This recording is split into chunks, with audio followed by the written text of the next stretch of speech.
যে চার্জ গঠন করতে গিয়ে কোনো কিছু বাদই পড়ে গেছে। ধরেন আমি ওই আপনাদের গতকালকে একটা এক্সাম্পল দিয়েছিলাম, মোস্তফাকে খুন করছে, তাহলে মোস্তফাকে খুন করতে গিয়ে যে মোস্তফাকে দরজাটা ভাঙছে, দরজা ভাঙার পরে কি হয়েছে, ওই যে মিস্টেকের একটা অপরাধ হইল বা অনিষ্টের একটা অপরাধ হইল, ওই ধারার অধীনে কি করেনি, চার্জই গঠন করেনি। বুঝতে পেরেছেন? মানে দরজাটা ভাঙার পরে তাহলে যে বললাম না, দরজা ভাঙলেই তো কি হয়ে যায়, সম্পত্তি নষ্ট হয়ে গেল না? তাহলে আমার কোনো কৃতকর্মের ফলে অপরের সম্পত্তি যদি কি হয়, বেআইনিভাবে নষ্ট হয়, তখন এটার নাম কিন্তু অনিষ্ট। তাহলে এই অনিষ্টের অপরাধে কি করা হয়নি, কোনো চার্জই গঠন করেনি। তাহলে যে চার্জ বাদ পড়ে গেল, তাহলে এর ফলাফলটা কি হবে? বলছে যে তখন মনে করেন আসামি পক্ষে একটা ক্লিয়ার নিল যে বা ওজন নিল যে কি করে না, আমার বিরুদ্ধে অনিষ্টের কোনো চার্জ গঠন করা হয়নি, তো এটার ফলাফলটা কি হবে? তাহলে সেটা বলছে 535। তো বলছে যে যদি এরকম কিছু বাদ পড়েও যায়, যেটা যেটা কোনো পক্ষকে ন্যায় বিচার থেকে বঞ্চিত করবে না, তাই সেক্ষেত্রে বলছে যে বাদ পড়লে এটা ওই এটা কি করবে না, মামলার কার্যক্রমকে প্রভাবিত করবে না।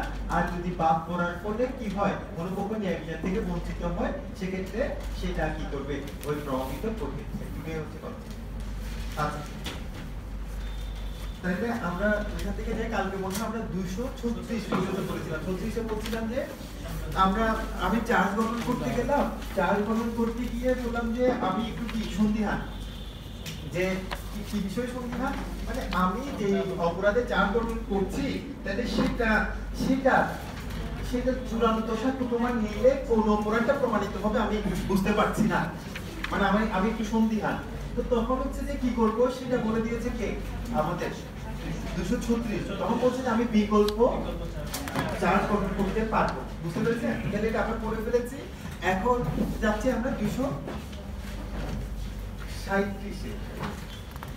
ঠিক আছে, 237 এ এবার দেখেন, এখানে একটা ফৌজদারি কার্যবিধিতে আর একটা মানে ফৌজদারি বিচার ব্যবস্থার কতগুলো মূলনীতি আছে। ওই মূলনীতিগুলোর মধ্যে একটা হচ্ছে যে আমরা গতকালকে বলেছিলাম আপনাদেরকে, সেটা বলছি যে কারো বিরুদ্ধে মানে যে অপরাধের চার্জ গঠন করা হয়েছে, সে অপরাধ ব্যতীত অন্য কোনো অপরাধের দায়ে তাকে দণ্ডিত করা যাবে না। ঘটনা বুঝছেন? মানে কারো বিরুদ্ধে যে অপরাধের চার্জ গঠন করা হয়েছে, তাহলে সে অপরাধ ব্যতীত কি করা যাবে না, তাকে অন্য কোনো অপরাধে দণ্ডিত করা যাবে না।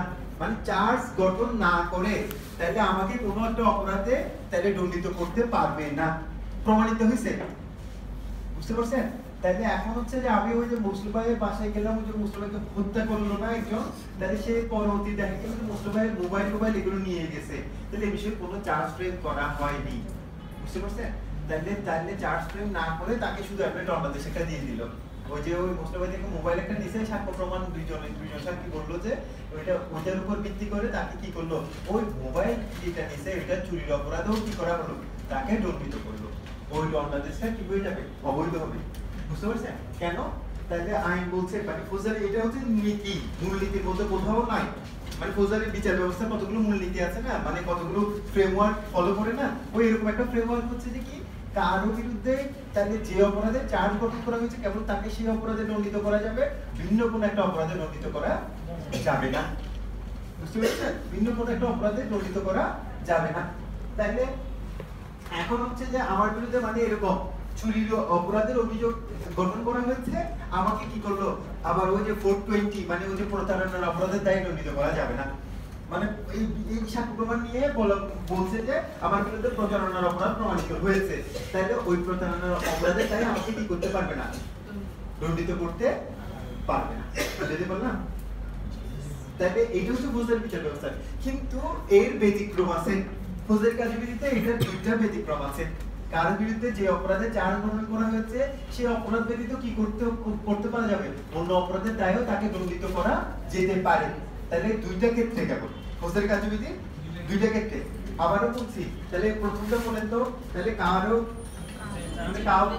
কারো বিরুদ্ধে যে অপরাধের চার্জ গঠন করা হয়েছে কেবল সেই অপরাধে তাকে কি করা যাবে, দণ্ডিত করা যাবে, সেটা ভিন্ন অন্য কোনো অপরাধে তাকে কি করা যাবে না, দণ্ডিত করার কোনো সুযোগ নেই। তাহলে এর ব্যতিক্রম আছে কয়টা, দুইটা। কত কততে, একটা 237 আর একটা 238 এ।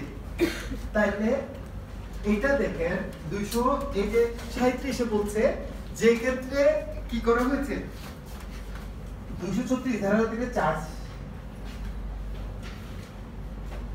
কোন ক্ষেত্রে যে ক্ষেত্রে হচ্ছে 236 ধারার অধীনে চার্জ গঠন করা হবে আমি সেজন্য আবার 236 ধারাটা রিপিট করলাম আপনারা পারার জন্য তাহলে বললাম যে 236 ধারাতে কি বলা হয়েছে বিকল্প চার্জের কথা বলা হয়েছে তাহলে যে ক্ষেত্রে বিকল্প চার্জ গঠন করা হবে 236 ধারার অধীনে সেক্ষেত্রে কি করা যাবে একটা ধারার অধীনে চার্জ গঠন করে অন্য ধারার অধীনে কি করা যাবে দণ্ড প্রদান করা যাবে ক্লিয়ার ওই কালকে আমরা পড়েছি না ওই যে 236 ধারাতে কি বলছিলাম সকালে আবারও রিপিট করলাম আপনাদের বললাম যে আমি যখন চার্জ গঠন করতে গেলাম তাহলে ওই এই মানে আমি এই ধারার অধীনে আপনাকে কালকে কিন্তু एग्जांपल দিয়েছিলাম ধরেন কাউকে মার্ডার করছে তাহলে সেটা কি আমি 302 ধারার অধীনে চার্জ গঠন করব নাকি হচ্ছে 304 ধারার অধীনে করব আমার একটু সন্দিহান কারণ আমি চিন্তা করতেছি এই মুহূর্তে তো আমি যখন চার্জ গঠন করছি তখন বলতে পারবো না কারণ এটা চূড়ান্ত সাক্ষ্য প্রমাণ যতক্ষণ নিচ্ছি না ততক্ষণ আমি নিজেই বলতে পারবো না যে আসলে এটা কি 302 প্রমাণিত হবে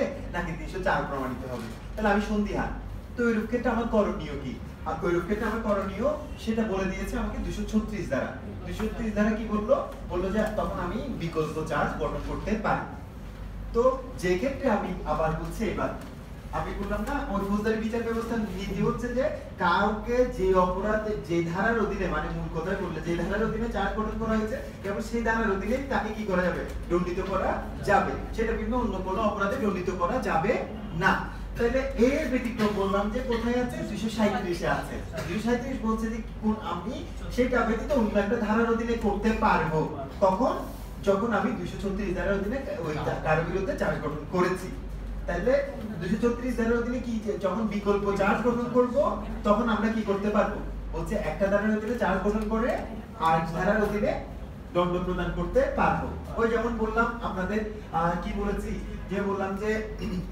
302 ধারার অধীনে চার্জ গঠন করা আছে তাহলে এটা দেখা যাচ্ছে মামলা চূড়ান্ত সাক্ষ্য প্রমাণ নেওয়া শেষে কি হলো এটা 304 প্রমাণিত হলো বুঝতে পেরেছেন অথবা তাহলে এরকম হতে পারে আমি 303 ধারার অধীনে চার্জ গঠন করেছি 303 ধারা প্রমাণিত হয়নি 302 প্রমাণিত হয়েছে 303 এ কি আছে যাবজ্জীবন কারাদণ্ডে দণ্ডিত ব্যক্তি কর্তৃক হচ্ছে খুন করলে তাহলে ওই এটা দেখা যায় যে ও যে যাবজ্জীবন কারাদণ্ডে আরেকটা দণ্ডিত হয়েছে সেটা প্রমাণিত হয়নি তাহলে আমরা কি করলাম তাহলে ওই ক্ষেত্রে আমি 302 ধারার অধীনে দিতে পারবো ওই আপনাদের বললাম না কালকে বলছি যে কি হয়েছে কাকে 384 ধারার অধীনে চার্জ গঠন করা হয়েছে 384 প্রমাণিত হয়নি কত প্রমাণিত হলো 379 প্রমাণিত হলো দিতে পারবো হ্যাঁ বলেন তো আপনাদের যখন আমি পারবো বুঝি এই যে প্যানেল কোড কিন্তু আমি পড়াই দিয়েছি অলরেডি আপনাদের এটা ভালো করে বুঝতে হবে তখনই আপনি এই জিনিসগুলো ভালো করে বুঝতে পারবেন নাহলে অনেক সময় উদাহরণ দিলে শুধু শুনে যাবেন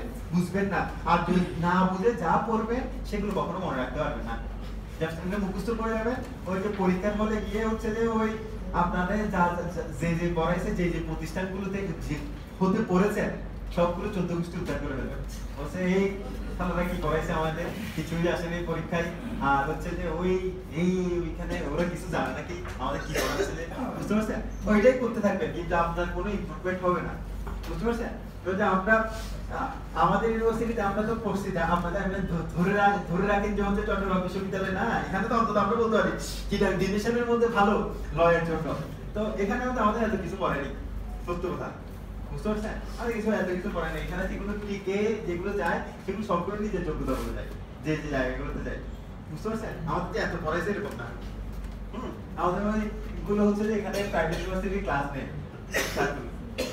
বুঝতে পারছেন তো এটা ওই ঢাকা বিশ্ববিদ্যালয়ে যে বেশি পড়ে এরকম না ঢাকা বিশ্ববিদ্যালয়ে আরো চট্টগ্রাম বিশ্ববিদ্যালয়ে ক্লাস কম হয় আমরা তখন মনে করতাম না আমাদের একটা আইডিয়া ছিল যে মানে একটা ধারণা করতাম যে ঢাকা বিশ্ববিদ্যালয়ে পড়লে ওরা একটু বেশি ফ্যাসিলিটেড ওরা একটু বেশি পড়ায় ওদের স্যারগুলো আর ক্লাস কম করে কারণ ঢাকাতে হচ্ছে যে কি আছে ওই আপনার সবগুলো প্রাইভেট ইউনিভার্সিটি ওইগুলো ওখানে টাইম দিতে হচ্ছে এখানে যাওয়ার সুযোগই নাই বুঝতে পারছেন হ্যাঁ টাকা ইনকাম করতেছে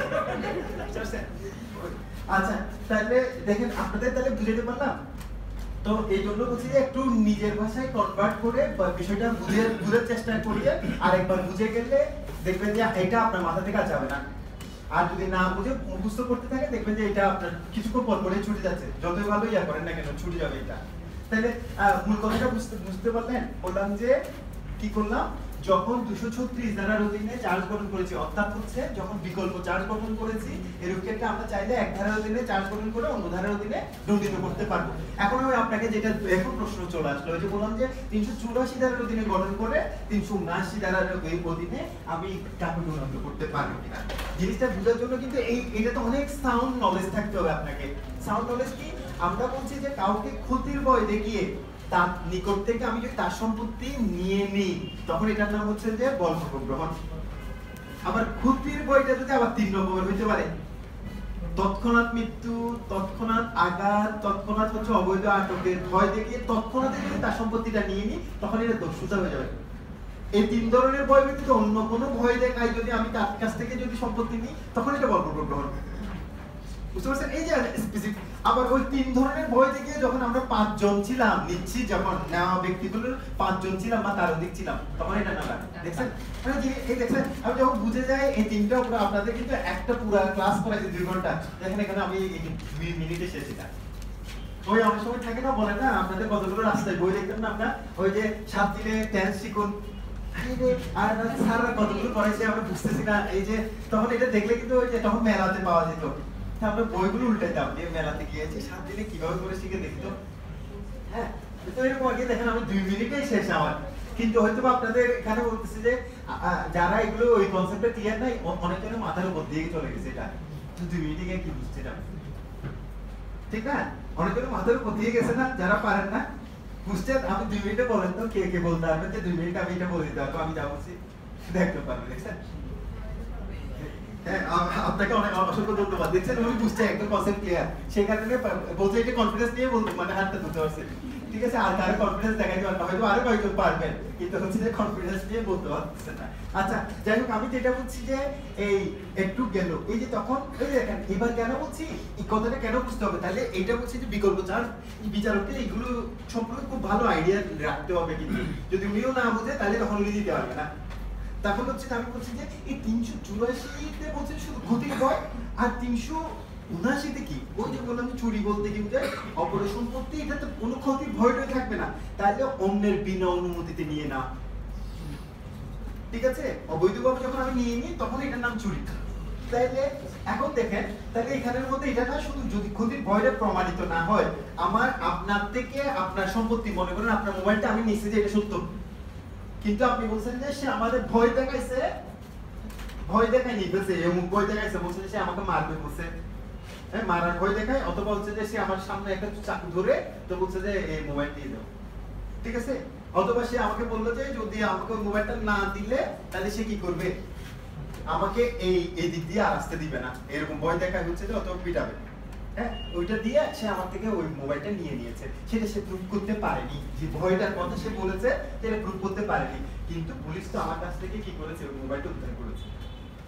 যেহেতু উদ্ধার করেছে তাহলে এটা অবশ্যই, তাহলে যেহেতু এটা আমার মোবাইল নয় সেটা প্রমাণিত, তাহলে এখন কি করেছি, ওইটা ওর মোবাইলে এটা প্রমাণিত, তাহলে কি প্রমাণিত হবে, তাহলে ওর ইয়াটা আমি তার বিনা অনুমতিতে নিয়ে নিয়েছি, ওইটা ক্ষতিটা প্রমাণ, ভয়টা প্রমাণ করতে পারিনি, কিন্তু আমি ওর বিনা অনুমতিতে নিয়েছি যে সেটা তো প্রমাণিত। তাহলে এই ক্ষেত্রে আমার তাহলে এটা কি হচ্ছে, 379-তে মনে করেন প্রমাণিত হলো, তাহলে আমি এই অধীনে দণ্ডিত করতে পারবো, উত্তর হচ্ছে পারবো, কারণ এই ক্ষেত্রে বিকল্প চার্জ গঠন করা যায়। আর এটা কনফিউশন আপনাদের কালকে আমি দেখাইছিলাম, ওইটা ইদার কি ইয়াতে পড়ছে, ক্রিমিনাল ব্রিচ অফ ট্রাস্টে যাবে নাকি চুরিতে যাবে। দেখবেন যে 406 ধারার অধীনে চার্জ গঠন করে কাউকে চাইলে 379-এর অধীনেও দাঁড়া দিতে পারে। তা আমি বললাম না, এবার এখন বললাম যে আমি মোবাইলটা ওনাকে রাখতে দিছি, উনি কি করে ফেলছে, ওইটা অসাধুভাবে কি করে ফেলছে, এটা নিজে করে নিয়ে নিয়েছে, মানে সেটা আমাকে আর দিচ্ছে না। তো তখন ওনাকে যে আমি এটাকে বিশ্বাস করে রাখতে দিয়েছি, ওনার হেফাজতে রাখতে দিয়েছিলাম, সেটা আমি প্রমাণ করতে পারিনি, কিন্তু মোবাইল যে ওনার সেটা প্রমাণ করতে পেরেছে, ওই মোবাইলটা যে আমার কাছ থেকে উদ্ধার হয়েছে সেটাও প্রমাণিত। তাহলে তো অপরাধ তো হয়েছে, যেহেতু আমার মোবাইল দিয়ে সেটা প্রমাণ করতে আমি পারিনি, ওনার মোবাইল এটা প্রমাণিত, তাহলে এর মানে হচ্ছে ওনার মোবাইলটা তো আমি নিয়েছি, তাহলে এখন উনি ক্ষতির ভয় দেখিয়ে নিয়েছে, এটা প্রমাণ করতে পারেনি, উনি আমাকে রাখতে দিয়েছিল, তখনই আমি কি করে ফেলছি, এটাকে গ্রাস করে ফেলতেছি বা আমি নিজে ব্যবহারে পরিণত করেছি, সেটা প্রমাণ করতে পারেনি, কিন্তু হচ্ছে যে ওটা আমি ওনার কাছ থেকে নিয়েছি, মানে হচ্ছে বিনা অনুমতিতে নিয়েছি। ঠিক আছে? তাহলে এটা যখন প্রমাণিত হবে তখন কি হয়ে যাবে বলেন তো? তাহলে এটা চুরি হবে। তাহলে এই ক্ষেত্রে আমি তাকে চাইলে কি করতে পারবো? ওই চুরি অপরাধে দণ্ডিত করতে পারবো। বুঝতে পারছেন? আচ্ছা, আপনাকে কেন বলছি, এখানে কিছু জিনিস আপনাকে বুঝতে হবে। আপনি যদি এগুলো না বুঝেন তাহলে আপনি তো একটা পিটিশন দিতে পারবেন না। বিচারকের কাজটাও আপনাকে বুঝতে হবে, আইনজীবীর কাজটাও বুঝতে হবে। তাহলে ওই একদম ভালো বলে না, ভালো আইনজীবী বিচারককে ভালো বুঝেন। বিচারককে ভালো বুঝেন মানে কি? বিচারকের পরিবারের সম্পর্কে ওনার কয়টা বউ আছে, কয়টা ছেলে আছে, কয়টা এটা আছে, এইগুলো জানা না। এই যে বিচারকের কাজ কি ওগুলো ঠিক মতো করতেছে কিনা এটা জানা। বুঝতে পারছেন? আর হচ্ছে যে বলছেন একজন ভালো বিচারক হচ্ছে আইনজীবীকে ভালো জানেন। তাহলে আইনজীবীকে ভালো জানেন মানে কি? আইনজীবী কোথায় কি বলতে পারেন, কোথায় কি বলতে পারেন, তাহলে সেটা জানা। একটা ভালো আমি আইনজীবীটার নাম বলছি না, যেমন ওনার দ্বারা আমি খুব ইমপ্রেস ছিলাম। বুঝতে পারছেন? উনি যখন আর্গুমেন্ট রেডি করতেন, এটা এত মজার ব্যাপার ছিল যে ওনার প্রতিপক্ষ কি বলতে পারে উনি সবগুলো লিখে ফেলতেন। মানে ওইভাবে ওনার জুনিয়রদেরকে দুই ভাগে ভাগ করে দিত। বুঝতে পারছেন? ওইগুলো কেউ কি কখনো মুড কোড করেছেন? এখানে কেউ আছেন মুড কোড করেছেন? যারা মুড কোড করেছেন তারা ওই যারা করেছেন এগুলো জানে, কিন্তু ওদেরকে দুই পার্ট রেডি করতে হয়। এটা যারা ভালো, যত বেশি অভিজ্ঞতা থাকবে কিন্তু প্র্যাকটিক্যাল লাইফে ভালো করতে পারা যায়। বুঝতে পারছেন? তো এখন হচ্ছে যে ওনার কাজটা এরকম মুডিং এর মতো। উনি অপরপক্ষ যা রেফারেন্স দিতে পারে, আর ওনাকে যদি সামনে ফেলে আগে যদি ওনাকে দেয়, প্রতিপক্ষ তার কিছু বলতে পারে না। বুঝতে পারছেন? প্রতিপক্ষ বলার কিছু থাকে না ওই যে ইয়াতে। হ্যাঁ, তো আচ্ছা যাই হোক, তো এখন যে কথাটা বলছি এই, তাহলে বুঝতে পেরেছেন? তাহলে এবার বলেন তো, একটা ধারার অধীনে তাহলে কি করে চার্জ গঠন করে অন্য ধারার অধীনে চার্জ এই দণ্ড দেওয়া যায় না। এটা হচ্ছে ফৌজদারি বিচার ব্যবস্থার মূলনীতি। এর দুটো ব্যতিক্রম আছে, একটা হচ্ছে 237 ধারাতে আর একটা 238 ধারাতে।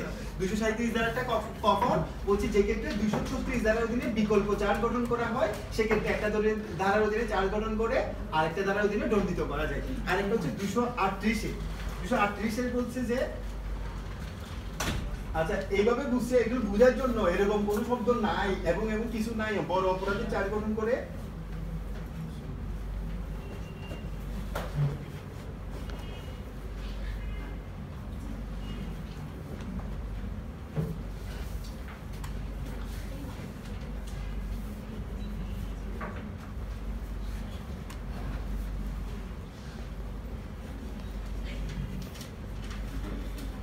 তাহলে বড় অপরাধে চার্জ গঠন করে ছোট অপরাধ প্রমাণিত হলে, এখন কি করছে? চার্জ গঠন করছে বড় অপরাধ। বড় কোনটা?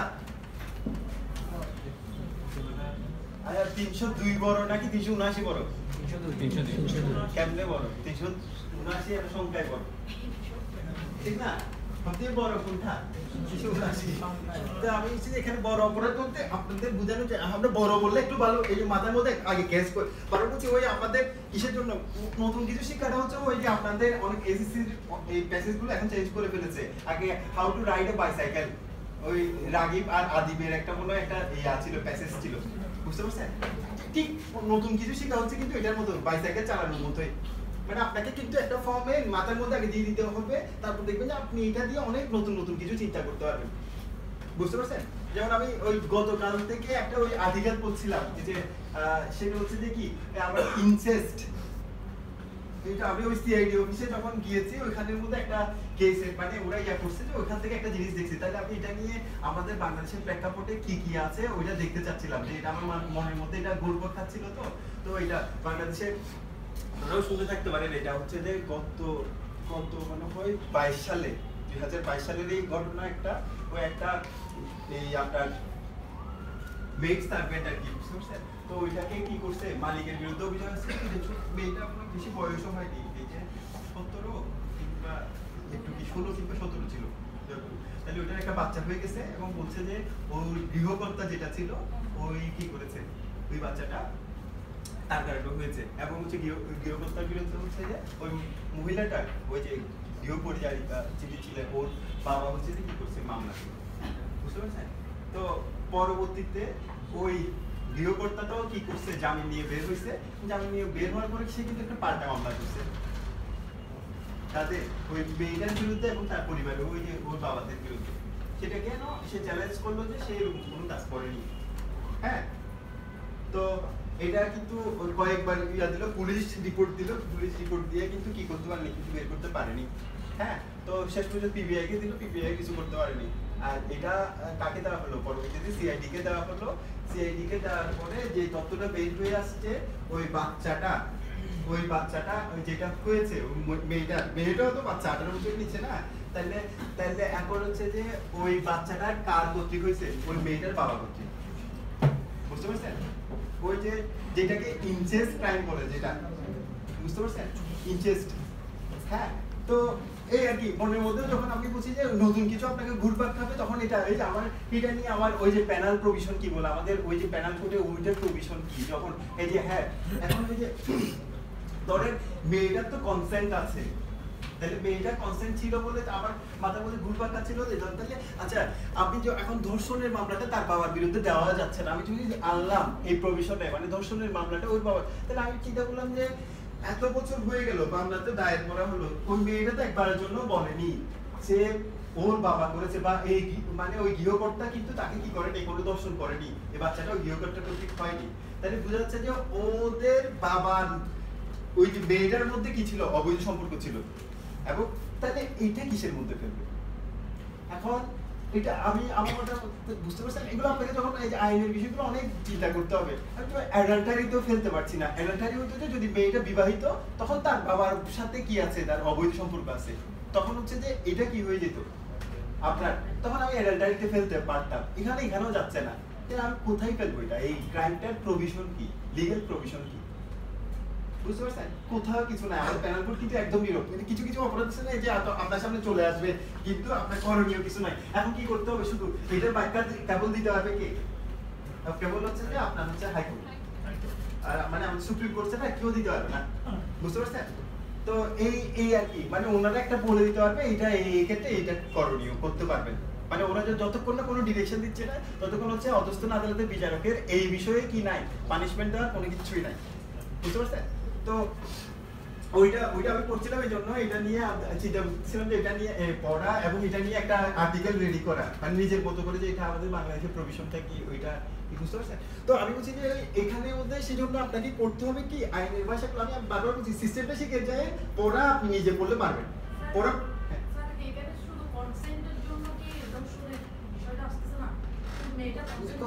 পাঁচটা উপাদান, একটা তো পড়বে না তো আপনি। হ্যাঁ, কনসেন্ট যখন থাকবে তাহলে এখানে তো বলতে আবার ওই যে কত বছরের প্যানেল করে কয় বছরের কম্বল আছে, ও কনসেন্ট থাকুক বা না থাকুক, 14 বছরের কম বয়স প্যানেল কোডে, তাহলে এটাকে নারী শিশুদের কত 16 বছর করে দিয়েছে, মানে 16 ধরতে হবে। বুঝতে পারছেন? তো এই ইনসেস্ট ক্রাইমটা কিন্তু এখানে আপনারা, আমি তো জানি না, আমি এটা আরো দেখেছি, এই জিনিসগুলো অনেক বেড়ে যাচ্ছে। বুঝতে পারছেন? এখানে আমাদের দেশেও হয়তো এটা প্রকাশিত হচ্ছে না, কয়েকটা মামলাতে হয়েছে। বুঝতে পারছেন? ওই যে ইনসেস্ট মানে কিন্তু বুঝেন, মানে আমাদের প্রত্যেকটা ধর্মে কতগুলো নিষেধাজ্ঞা আছে না, মানে এই সম্পর্কের মধ্যে কোনো বৈবাহিক সম্পর্ক অবৈধ, এইগুলোর মধ্যে যদি কোনো কি হয়, মানে এরকম এই আমরা ধর্ষণ বা এই জাতীয় কোনো কিছু হয়, এগুলোর নামই হচ্ছে যে কি ইনসেস্ট ক্রাইম বলা হয়। বুঝতে পারছেন? আচ্ছা, যাই হোক, তাহলে ওইদিকে যাচ্ছি না, মানে ওই যে আমাদের ধরেন এটা হচ্ছে যে ক্রিমিনাল জুরিসপ্রুডেন্স, আমাদের বাংলাদেশি ক্রিমিনাল জুরিসপ্রুডেন্সের জন্য এই জিনিসগুলো হচ্ছে যে একদম নতুন।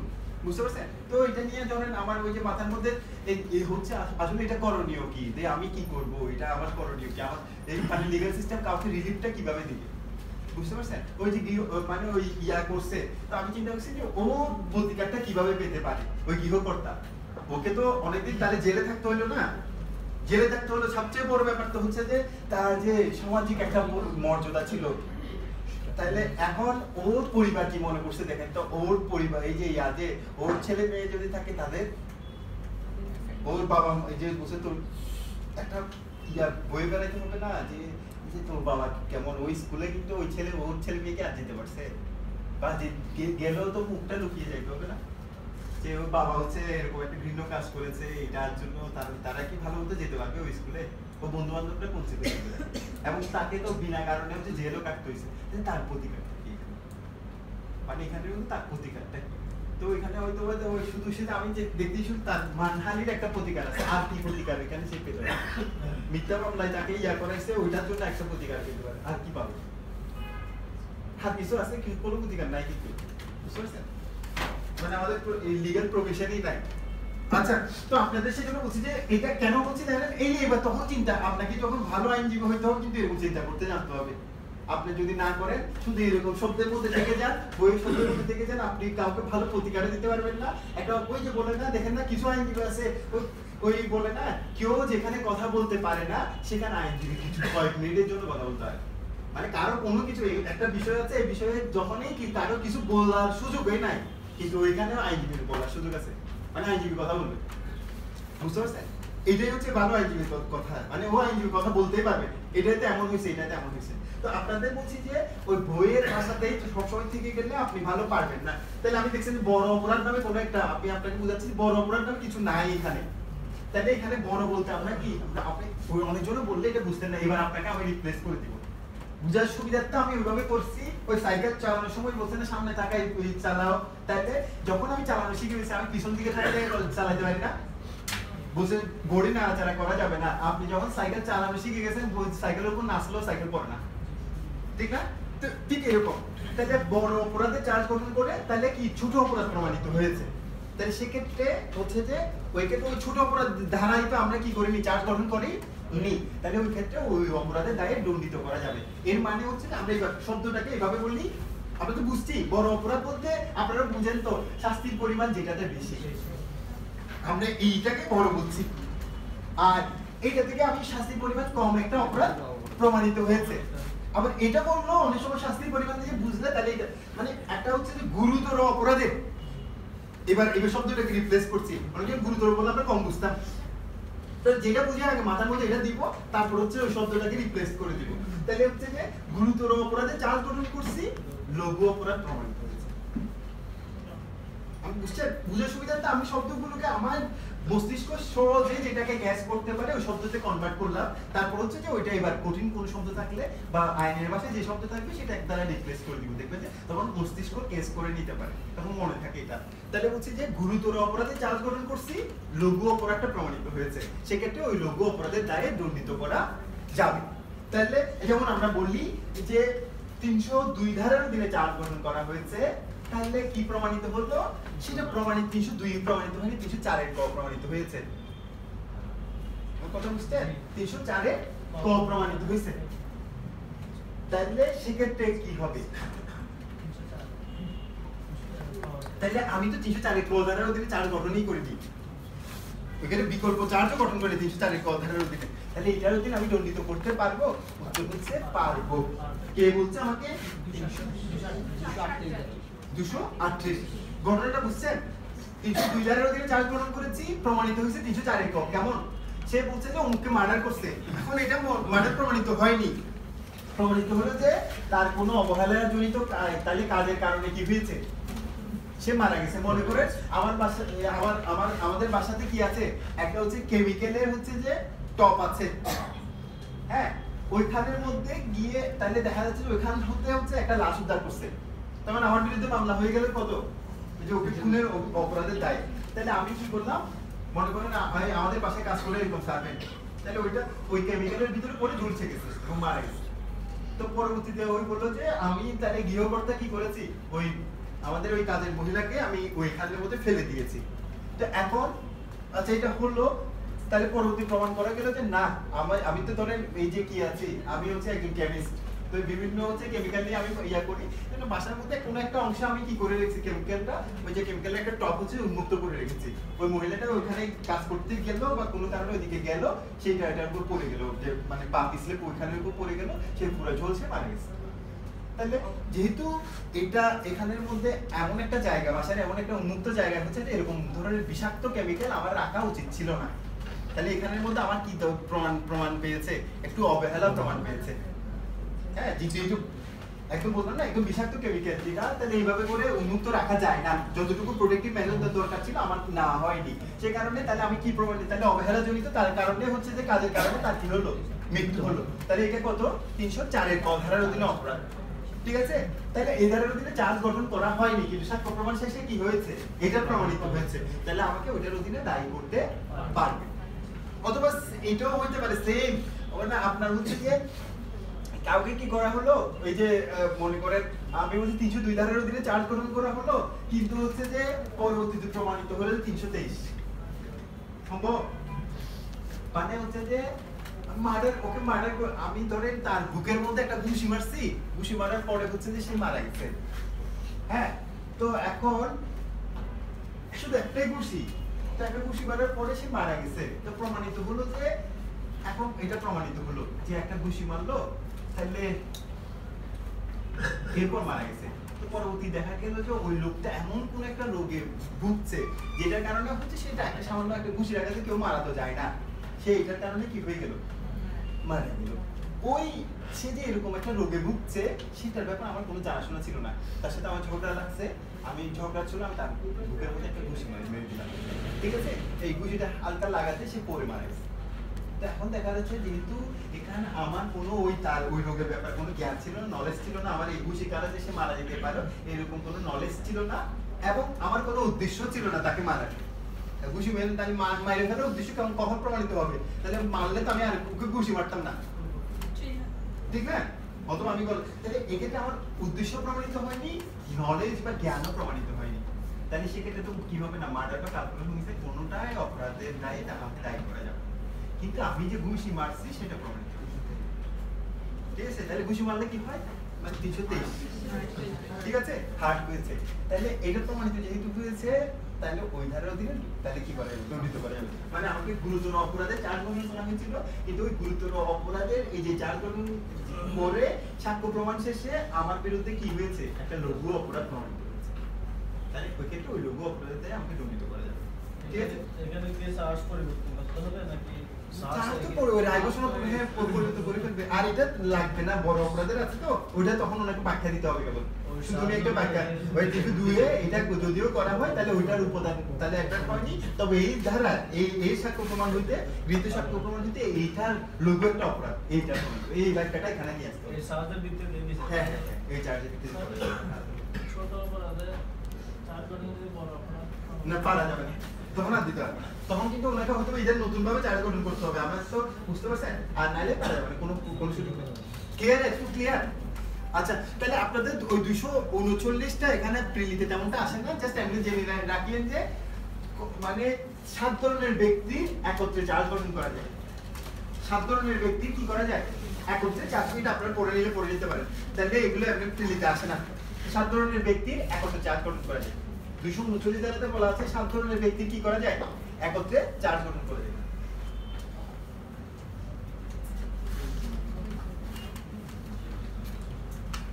আচ্ছা, তাহলে এই চার্জ গঠন করতে গিয়ে বিচারকের কি কি করণীয় সেটা আমরা জানলাম, তাহলে বললাম যে আমাদের বিচার ব্যবস্থাটা শুরু হয় কিসের মধ্য দিয়ে,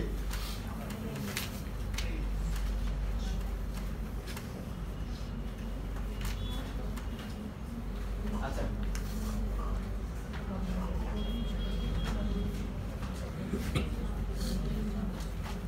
তাহলে আপনাদের আবারও একটু সামনের দিকে যাচ্ছি, কারো বিরুদ্ধে কোনো একটা অপরাধ সংঘটিত হয়েছে, সে কি যাবে, পুলিশের থানায় যাবে বা কোথায় যাবে, আপনার ওই যে কোর্টে যাবে, তাহলে ওই যে আপনার কতগুলো প্রসিডিউর আমরা দেখেছি, ওই যে প্রসিডিউর গুলোর কথা ইতিমধ্যে আলোচনা হয়েছে, সেগুলো ওই কোর্ট বা থানা মেইনটেইন করবে, মেইনটেইন করার পরে আসামিকে কি করবে, তাহলে কি করবে, ওই মামলা যদি রিপোর্ট আসবে না, একটা সংশ্লিষ্ট রিপোর্ট দেখে যদি আমলে নিবে, আমলে নেওয়ার পরবর্তী কাজ হচ্ছে যে অভিযুক্ত ব্যক্তিকে আদালতের সম্মুখে হাজির করানো হলে তখন এই মামলাটা রেডি ফর ট্রায়ালে হয়ে যাবে, কালকে বলেছি।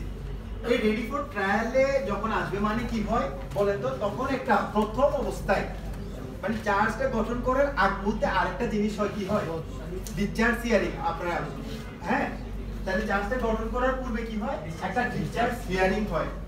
তাহলে এই ডিসচার্জ হিয়ারিং এরটা হয় কত ধারার অধীনে, ম্যাজিস্ট্রেট কোর্টে হয় যে 241 এর এ ধারার অধীনে, 241 এর আমি এভাবে করে বলে দিচ্ছি, ডিসচার্জ হিয়ারিং অথবা অবৈধ শুনানি বাংলায় বলে দিই।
তাহলে এখানে দেখেন অব্যাহতি শুনানি মানে ম্যাজিস্ট্রেট আদালতে দেখবেন যে ওই মামলা রেডি ফর ট্রায়াল হয়ে গিয়েছে, তখন কিন্তু শুরু হয়ে যাবে। এরপর বিচার শুরু হয়, ফৌজদারি বিচার শুরু হয় কি দিয়ে বলেন তো? কিসের মধ্যে দিয়ে? চার্জ গঠনের মধ্যে দিয়ে। তাহলে এই ম্যাজিস্ট্রেট আদালতে আমরা প্রথমে শিখে নিই, ছোটটা আগে শিখে নিই। তো ম্যাজিস্ট্রেট আদালতে বিচার এটার ব্যাপারে বলা আছে 241 থেকে 250 পর্যন্ত। ম্যাজিস্ট্রেট আদালতের বিচার ব্যবস্থা সম্পর্কে কত ধারা থেকে কত ধারাতে বলা আছে? 241 থেকে 250 পর্যন্ত। তাহলে এই বিচার ব্যবস্থা শুরুর মানে চার্জ গঠনের আগে একটা ধাপ এমনি জেনারেলি মেইনটেইন করা হয়, সেটা হচ্ছে অব্যাহতি শুনানি। 250 হ্যাঁ, অব্যাহতির জন্য ওই অভিযুক্ত ব্যক্তিকে অব্যাহতির জন্য আপনি একটা প্রেয়ার দিবেন, এই যে পিটিশন দিবেন, আমার আসামি কি করেনি, যে অপরাধের অভিযোগ আমার আসামির বিরুদ্ধে আনয়ন করা হয়েছে সে ওই ধরনের অপরাধ করেনি, তাহলে এই সেজন্য আমি কি চাই, তার অব্যাহতি চাই। তাহলে এই মর্মে আপনি একটা পিটিশন দিবেন। তাহলে এই পিটিশনটা ম্যাজিস্ট্রেট আদালতে দিবেন কত ধারার অধীনে? 241 এর এ ধারার অধীনে, ঠিক আছে?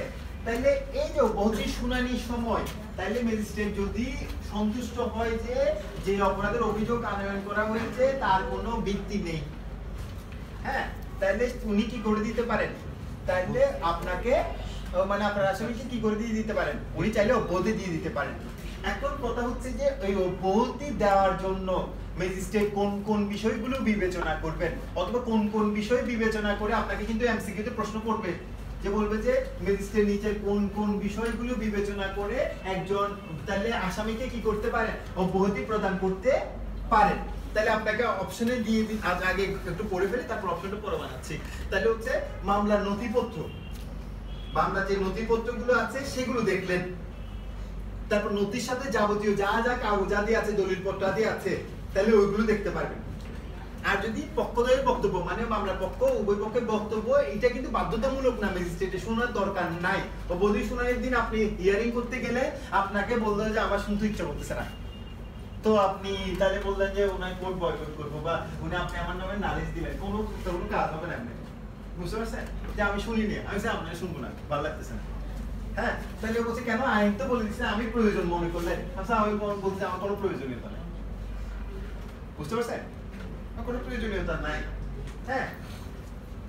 ওই এরকম হয়ে যায়। আপনি যখন আমি বলছি কোনো কিছু বিষয় ভালো করে জানলে, আমি খেয়াল করেছি মানে এটা আইনজীবীরাও, আমি অন্য দেখলাম যে অন্য কোর্টের মধ্যে একটা আর্গুমেন্ট করে ওনার 2 ঘন্টা 1.5 ঘন্টা, আর আমার কোর্টে আর্গুমেন্ট করে যে হচ্ছে সর্বোচ্চ হচ্ছে যে 20 মিনিট অথবা 15 মিনিট, এরপর আর পারে না। কেন জানেন? আমি প্রশ্ন করি এর মধ্যে, আচ্ছা আপনি এতটুকু বলছেন, এটা বাদ দেন, আমার এই জিনিসগুলো বলেন তো, এটাতে কি দেখা যাচ্ছে উনি পড়ে না আসলে কাও কাও কাও কাও করে মানে ওই একই কথাগুলো আবার বলতে থাকে, বুঝতে পারছেন? আচ্ছা বুঝছি, আচ্ছা এটা বাদ দেন, এই আছে করেন, এরপর এটা বলেন, হ্যাঁ, এই যে এখানের এই পয়েন্টটা বলেন। আমাদের দরকার যেগুলো ওইগুলো যে শুনবো না, এখন হচ্ছে আপনি এই আজের কাহিনী তো বললেন 2 জনের সব, দেখা যাচ্ছে যে পর থেকে আর ইয়া করে না, মানে ওই যারা যতটুকু পড়ে আসে, আমি পড়ে আসলে কিন্তু বলি এই আপনি এই যে আপনারা 2 জনে কিন্তু আজকে কিন্তু ওয়েল প্রিপেয়ার্ড, মানে অনেক পড়ালেখা করেছেন, হ্যাঁ। আমি দেখলাম, আমি কিন্তু ওই সত্যি কথা এটা অনেকজন পড়ে আমার খুব ভালো লাগে, তখন খুব মনোযোগী হয়ে শুনি যে এখানের মধ্যে ওখান থেকে দেখা যাচ্ছে অনেক কিছু শেখারও থাকে আমার, আমি জানি না কতগুলো বিষয় আমার সামনে চলে আসছে, হ্যাঁ। তো আমি তখন বলি তো আপনাদের আজকে অনেক অনেক জিনিস তাহলে এখানে অনেক অনেক নতুন জিনিস উঠে আসছে, নতুন জিনিস উঠে আসছে মানে ওনাকে আমি বুঝাই চাই যে আপনার থেকে আমি অনেক কিছু শিখছি, বুঝতে পারছেন? আচ্ছা, তাহলে এখানে এই যে বলছি যে মামলা নথিপত্র, নথির সাথে যাবতীয় কাগজাদি, ওই যে বলছে যে আপনাকে, বুঝতে পারছেন? ওই যে আমি আপনাকে শুনতেছি না, তাহলে আপনি মনক্ষুণ্ণ হইলেন না, কারণ আমি বলছি যে আমার মনে হইলেন, আমি বলছি যে আপনার শুনতে ইচ্ছা করতেছে না, তাহলে আমি না মানে আমার প্রয়োজন মনে হয়, আপনাকে শুনতে ইচ্ছা করতেছে না আসলে কথা না, মানে হচ্ছে আমার প্রয়োজন নাই মনে করছি আমি, ঠিক আছে? তাহলে নথিপত্র, নথির সাথে যাবতীয় কাগজাদি, এটা দিয়ে কিন্তু রিটেনে ইয়া প্রশ্ন আসে, প্রবলেমেটিক প্রশ্ন ইয়া তো আসছে, গত বার কাউন্সিলের রিটেনও আসছে এখান থেকে, গত বার কাউন্সিলে এটা আমি পড়াইছিও, দেখে একটু ইয়া পড়াই, তাহলে পক্ষ থেকে বক্তব্য যদি প্রয়োজন হয়, বুঝতে পারছেন?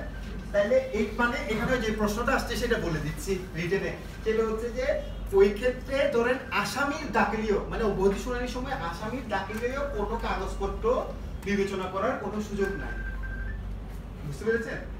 অবধি শুনানির সময়ে আসামি কোনো কাগজপত্র দাখিল করলে সেটা ম্যাজিস্ট্রেট দেখতে পারবেন না বা বিবেচনায় নিতে পারবেন না, বুঝতে পেরেছেন? সেটা বিবেচনায় নিলে তাহলে ওই যে নিয়ে যদি আদেশ দেন তাহলে সেটা ত্রুটিপূর্ণ হবে, বুঝতে পেরেছেন? আচ্ছা, তাহলে কি দিলে 3টা বিষয় দেখতে পারেন অবধি শুনানি, হ্যাঁ তখন দিলে তো অন্য কথা, বলছে তখন দিলে তো এখানে থাকবে, নদীর সাথে আছে এগুলো, বুঝতে পারছেন? কিন্তু নদীর সাথে নাই এরকম কাগজ ওই অবধি শুনানির সময় দিলে সেটা কি করতে পারবেন না, সেটা বিবেচনায় নেওয়ার কোনো সুযোগ নেই।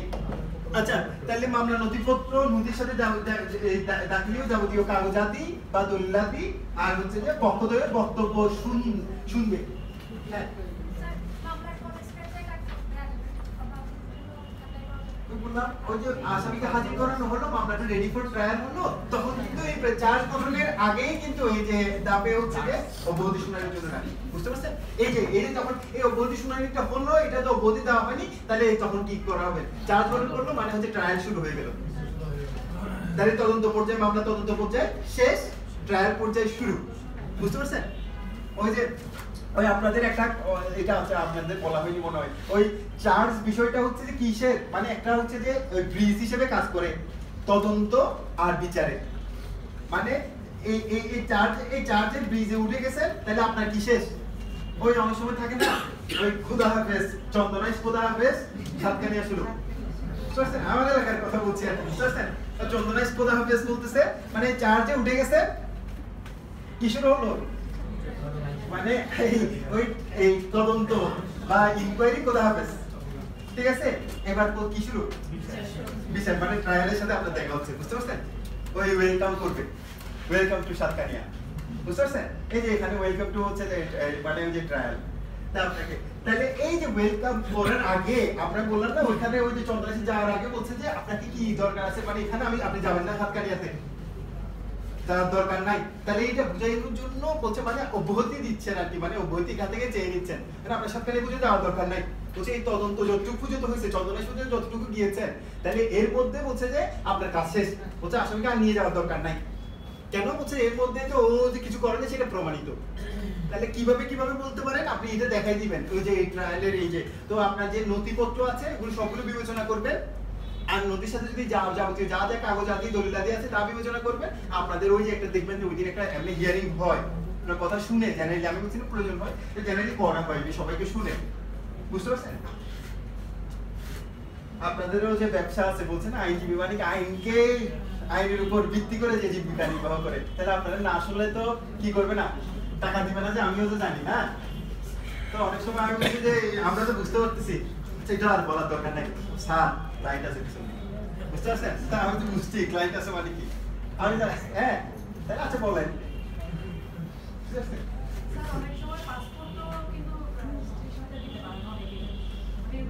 না না দিতে পারলে বিবেচনা করার সুযোগ নাই, বুঝছি তো, আসামির কোনো বিষয় এখানে বিবেচনা করার কোনো সুযোগ নাই, বুঝতে পারছেন? কোনো বিষয় বিবেচনা করার সুযোগ নাই, যদি কোনো বিচারক এটা ভুল করবেন, এবং আদেশটা ওই অপরপক্ষ তখন চ্যালেঞ্জ করতে পারবেন, আপনি যে সবসময় আসামির পক্ষে থাকবেন এরকম না, আপনাকে ইয়াও পক্ষ নিযুক্ত করতে পারেন না, তখন আপনি একটা পিটিশন রেডি করে তখন বলতে পারবেন যে এইভাবে আদেশ দিয়ে যে অবগতি ইয়া দিছে সেটা কি হয়েছে, মানে ত্রুটিপূর্ণ, সেজন্য আপনি রিভিশন করে তাহলে কি করতে পারেন, এই অর্ডার হচ্ছে যে ব্যাকেট করে আদেশ দিতে পারেন, বুঝতে পারছেন?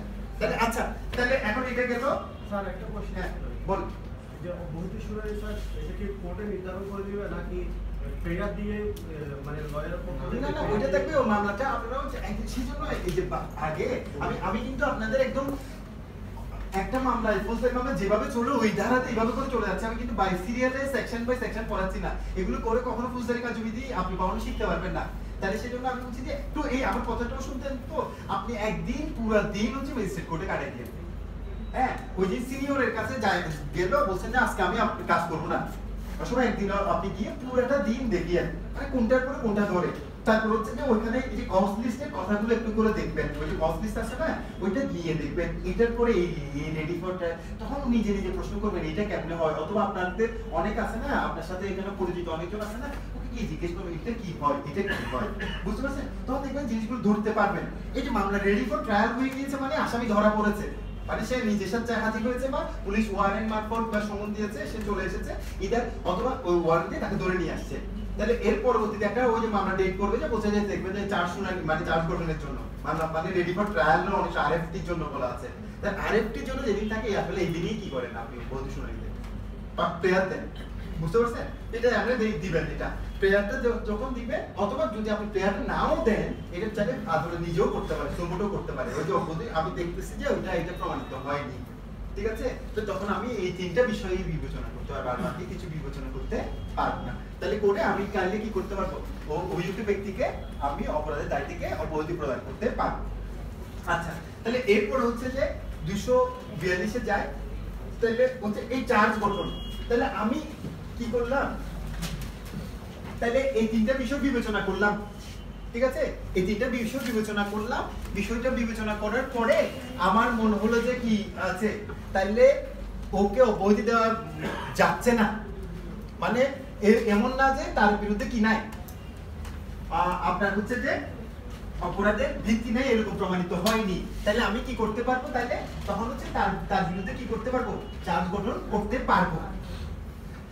তাহলে এখন চার্জ গঠন করতে গেলে বিচারক কোন কোন বিষয়গুলো বিবেচনা করবে, এই 241 এই ধারার বিষয়গুলো, তিনটা বিষয় বিবেচনা করবে। মানে চার্জ গঠন করার সময় বিবেচ্য বিষয় কোনগুলো, আমরা কথা বলছি অব্যাহতি শুনানিতে যা যা বিবেচনা করা হয়, চার্জ গঠনের ক্ষেত্রে সেম বিষয়গুলো বিবেচনা করা হয়। মানে এই তিনটা দেখে মনে হচ্ছে যে তার বিরুদ্ধে কি না, যে অপরাধের অভিযোগ আনয়ন করা হয় তার কোনো ভিত্তি নাই, তখন তাকে অব্যাহতি দিবে। আমরা এই তিনটা বিবেচনা করে দেখতেছে না ভিত্তি আছে, তখন হচ্ছে যে কোন কোন কোন কোন অপরাধের উপাদান হচ্ছে যে নিহিত আছে তিনটা বিবেচনা, হ্যাঁ, সেই অপরাধে চার্জ গঠন করবে। ঘটনাটা বুঝছেন? এই তিন ধরনের বিষয় বিবেচনা করে দেখলো যে তার বিরুদ্ধে যে অপরাধের অভিযোগ আনয়ন করা হয়েছে তার কোনো ভিত্তি নেই, তাহলে কি করে দিবেন, তাকে এই 241 এই ধারার অধীনে কি করে দিবেন, অব্যাহতি দিয়ে দিবেন। আবার এই তিন ধরনের বিষয় বিবেচনা করে দেখতেছে যে তার বিরুদ্ধে এই অপরাধের উপাদান নিহিত আছে, মানে এর মধ্যেই এই তিনটা বিবেচনা করে দেখতেছে এখানে চুরি অপরাধ নিহিত, অপরাধের উপাদান নিহিত আছে, তারপর হচ্ছে যে খুনের অপরাধের উপাদান নিহিত আছে, তারপর হচ্ছে যে এই অবৈধ গৃহ প্রবেশের উপাদান নিহিত আছে। যে অপরাধের উপাদান নিহিত আছে বলে মনে করছে সেই অপরাধে কি করবেন, তার বিরুদ্ধে চার্জ গঠন করবেন। বুঝতে পারছেন? তাহলে চার্জ গঠনের সময় বিবেচ্য বিষয় কয়টি, এই তিনটি, ঠিক আছে? আচ্ছা, তাহলে করবেন। এবং হচ্ছে যে ওনাকে এখানে মধ্যে দোষ স্বীকার আরেকটা বিষয় আছে, তাহলে বুঝছেন এই তিনটে বিষয় বিবেচনা করবে, বিবেচ্য বিষয় সমূহ আপনি এটা লিখে দিন, চার্জ করবেন বিবেচ্য বিষয় সমূহ।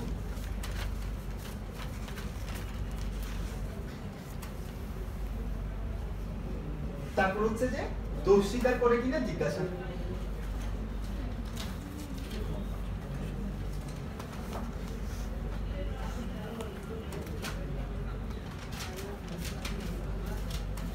হ্যাঁ, দোষ স্বীকার করে কিনা জিজ্ঞাসা। তাহলে এই যে এরপরে কি করবেন, উনি দোষ স্বীকার করবে কিনা সেটা জিজ্ঞাসা করবেন। তাহলে কত ধারার অধীনে 242 দোষ স্বীকার করে কিনা, ওই যে আপনাদের একটা প্রশ্ন বললাম না, ওই যে তখন আপনি দোষী নাকি নির্দোষ করে একটা ডাক দেন না, হ্যাঁ, এই যে এটা কত ধারার অধীনে জিজ্ঞেস করা হয়, 242 ধারার অধীনে। আপনি দোষী নাকি কোর্টের মধ্যে একটা দেখেন না অনেক সময় জিজ্ঞেস করতে, শুনছেন না, তাহলে ওইটা কত ধারার অধীনে করে, 242 ধারার অধীনে। অনেকজন কিন্তু আপনারা 243 ধারা লিখে ফেলেন, এটা ভুল করা যাবে না, কত ধারার অধীনে করে, 242 ধারার অধীনে।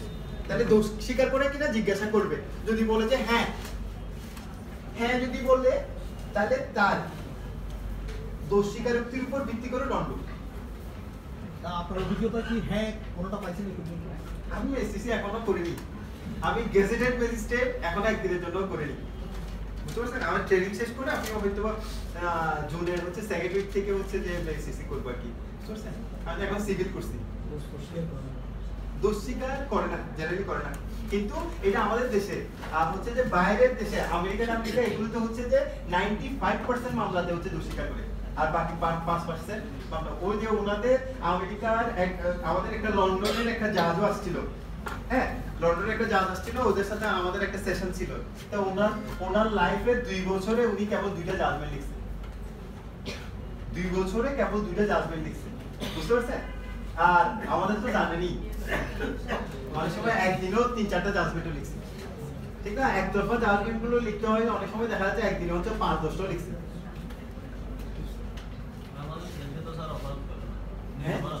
না না, ওদের দেশে হচ্ছে যে ইয়াতে দোষ স্বীকার করে ফেলে, যে ওদের তদন্তটা এতটাই স্বচ্ছভাবে হয়তো আমাদের দেশে না, আমরা সবাই নিরপরাধ হচ্ছে, কারণ এখানে যে ত্রুটি আছে আইনজীবীর পাশে সবসময় সব দেশেই হচ্ছে নিরপরাধ।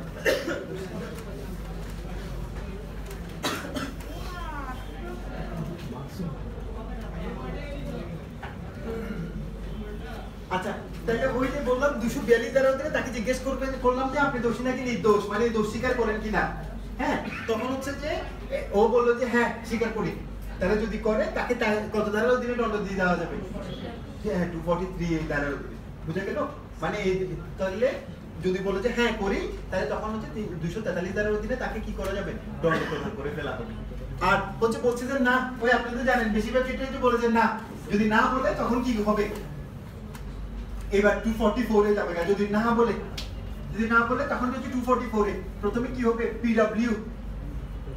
প্রথমে কি থাকবে? পিডব্লিউ মানে কি? হ্যাঁ, প্রসিকিউশন উইটনেস। এখানেও আপনারা ওই সিভিলের মতো বলে দিয়েন না, প্লেন্টিভ উইটনেস। শব্দটা চেঞ্জ করে ফেলতে হবে। জিনিস যদিও একই, কিন্তু এক এক জায়গায় এক এক রকম। তাহলে এখানে কি প্রসিকিউশন উইটনেস মানে ওই যে যদি সিআর মামলা হয় অভিযোগকারী পক্ষে আর জিআর মামলা হয় রাষ্ট্রপক্ষে, যে যে সাক্ষীগুলো দিবে তাহলে তাদের সকল সাক্ষীর কি না হবে? সাক্ষ্য প্রমাণ একে একে করে নেওয়া হবে। আপনারা জানেন, বুঝতে পারছেন? তাহলে নিবে, নেওয়ার পরে কি হবে? তাহলে এপিডব্লিউ শেষ। তাহলে রাষ্ট্রপক্ষের বা অভিযোগকারী পক্ষের সাক্ষীদের সাক্ষ্য। তাহলে আবার বুঝছি, কারো 242 ধারার অধীনে চার্জ গঠন করলাম, জিজ্ঞেস করলাম যে আপনি দোষ স্বীকার করেন কিনা, সে বললো যে না আমি তো স্বীকার করি না। তাহলে তখন কি করা হবে? ওই অভিযোগকারী পক্ষ বা রাষ্ট্রপক্ষের যে সকল সাক্ষী আছে তাদের এক এক করে সাক্ষী নিব, মানে পিডব্লিউ দের সাক্ষী নেওয়া হবে। একজন থাকুক বা একাধিক থাকুক, ওদের সাক্ষ্যগুলো নেওয়া হবে। এরপরে তাহলে দেখেন এখান থেকে আমরা পিডব্লিউ শেষ, দেওয়ানি মামলাতে কিন্তু ডিডব্লিউ তে চলে যায়, কিন্তু এখানে ফৌজদারি মামলাতে যাওয়ার সুযোগ নাই। এখানে কি করবে? আবার এই যে দেখেন এগুলো আপনাদের বলা থাকবে না, আমি আবার দেখেন সেকশন 342 তে যাব। আবার পিডব্লিউ শেষ, দেখেন এখানে আপনারা বইয়ে বলেন, আমি বলবো যে একটা মামলাটা প্র্যাকটিক্যালি যেভাবে হচ্ছে ওইভাবে চলে যাচ্ছে আমরা। তাহলে এখানের মধ্যে কোথায় যাবো? পিডব্লিউ শেষ। দোষ স্বীকার করে কিনা জিজ্ঞেস করলাম, বললো যে না, তাহলে আমি এবার এক এক করে পিডব্লিউ দের সাক্ষীদের সাক্ষ্য প্রমাণ নিচ্ছি। নেওয়া শেষ। নেওয়া শেষ হলে আমি ডিডব্লিউ তে চলে যাওয়া যাবে না। তাহলে এখানে কি করতে হবে? আমাকে ওই সেকশন 342 তে নিয়ে যেতে হবে। এটাকে কিন্তু আলাদা করে সেজন্য বলা হয় যে 342 স্টেপের জন্য থাকে। দেখবেন যে পিডব্লিউ শেষ হয়ে গিয়েছে 342 ধারার জন্য বা 342 ধারার পদক্ষেপের জন্য আছে। তাহলে এই যে 342 ধারাটা কি? এই 342 ধারা হচ্ছে, দেখেন আমি আবার বলছি, অনেকজন এগুলো কিছু বুঝে না, আপনাকে বুঝতে হবে। কিন্তু 342 ধারা বলতে কি বোঝাচ্ছে? এই পিডব্লিউরা একজন হইতে পারে, একাধিক হইতে পারে, আসামি সম্পর্কে যা যা বলেছে তাইলে সেই সকল বিষয়ে আসামির বক্তব্য জানতে চাওয়া। আবার বলছি, কি বলছি বলেন তো? 342 তে কি করে? ওই পিডব্লিউরা ওই আসামি বা অভিযুক্ত ব্যক্তি সম্পর্কে যা যা বলেছে সেসব বিষয়ে কি করবেন? ম্যাজিস্ট্রেট তার বক্তব্য জানতে চাইবেন এই বিষয়ে। তাহলে ম্যাজিস্ট্রেট বললো যে তুমি নাকি এই যে ওই পিডব্লিউ 1 আব্দুল হাকিম বললো যে তুমি নাকি ওই দিন কি করেছো, এই যে এত বড় একটা ছোরা তোমার হাতে ছিল এবং সে ছোরা দিয়ে তুমি নাকি ইয়াকে তাহলে হত্যা করতে সে দেখেছে, এই বিষয়ে তোমার বক্তব্য কি? তো একটা বক্তব্য পেশ করবে, বুঝতে পারছেন? তাহলে ওই যে ওই দিন বলতো, অথবা পিডব্লিউ 2 হচ্ছে যে তাহলে আবুল কালাম তোমার বললো যে কি বললো যে তুমি নাকি ওই দিন হচ্ছে যে একটা হচ্ছে যে কালো শার্ট পরিহিত অবস্থায় ছিলা, তারপর হচ্ছে যে তোমাকে সেই শার্টের মধ্যে, ওই কালো শার্টের মধ্যে হচ্ছে যে কি করলো, ওই যে সেই তুমি যে রক্তাক্ত অবস্থায় হত্যা করতে দেখেনি, কিন্তু বলছে যে এই পথ দিয়ে অমুক রাস্তা দিয়ে তোমাকে কি করতে দেখেছে এতটার সময় নাকি, তাহলে তোমার এই যে রক্ত মাখা মানে শার্টটা রক্ত মাখা বা রক্ত ভেজা অবস্থায় সে তোমাকে দেখেছে, এই বিষয়ে তোমার বক্তব্য। বুঝতে পেরেছেন? এই বিষয়গুলো জিজ্ঞেস করা হয়। তাহলে পিডব্লিউরা আসামি সম্পর্কে কি কি বলেছে সে বিষয়ে তাহলে আসামির বক্তব্য জানতে চাওয়া নাম হচ্ছে 342। এটা স্টেপটা অবশ্যই পালন করতে হবে।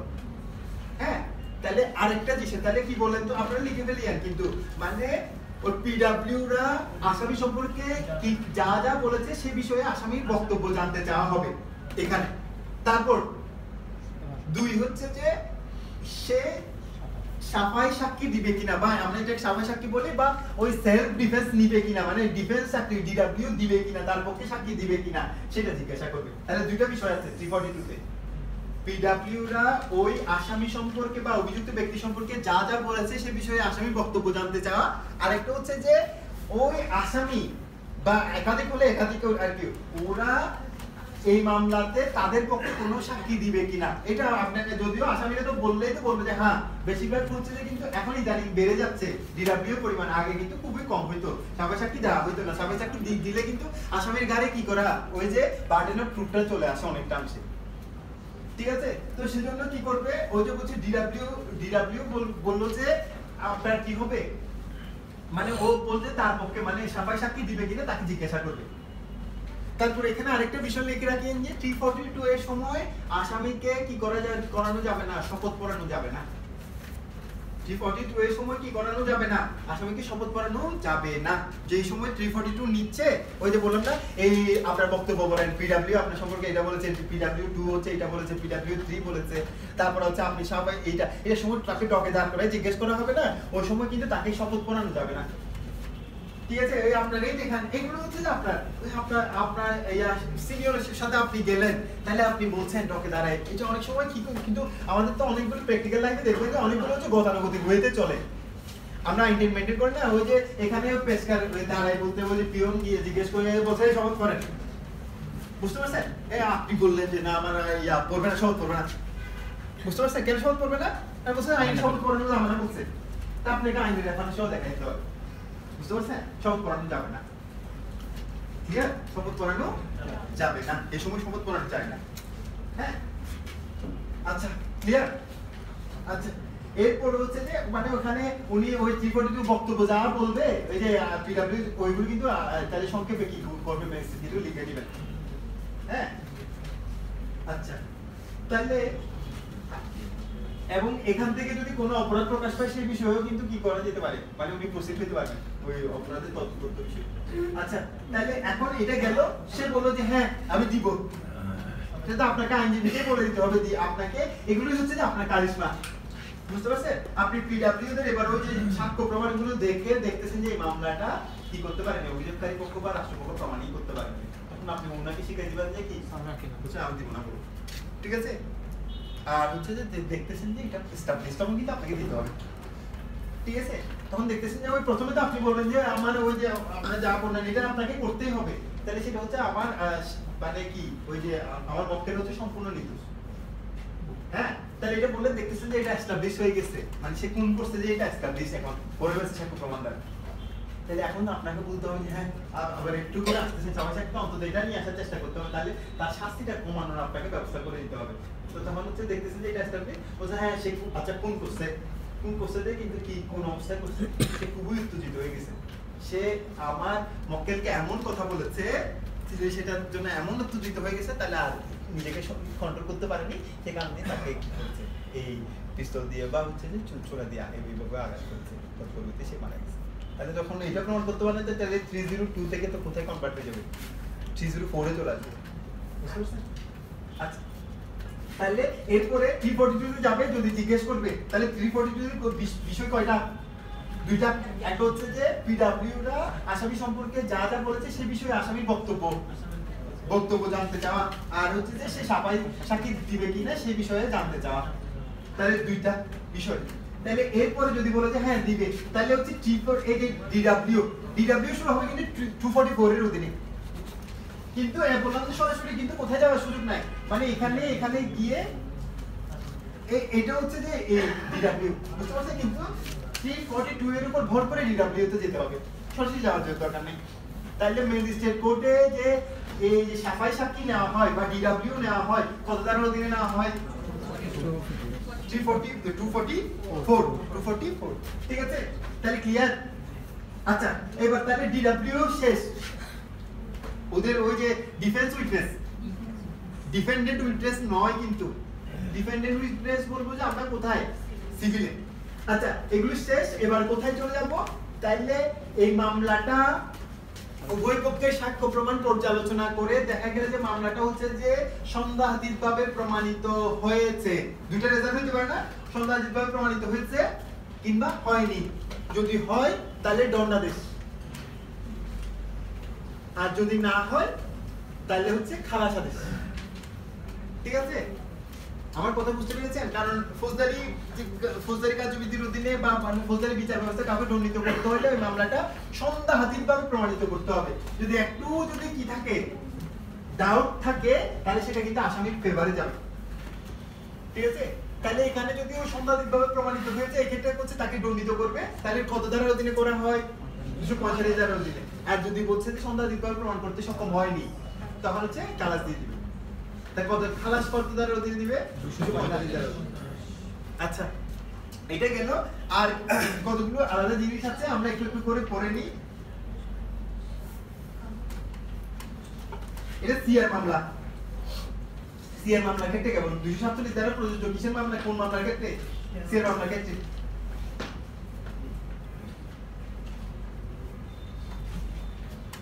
সমান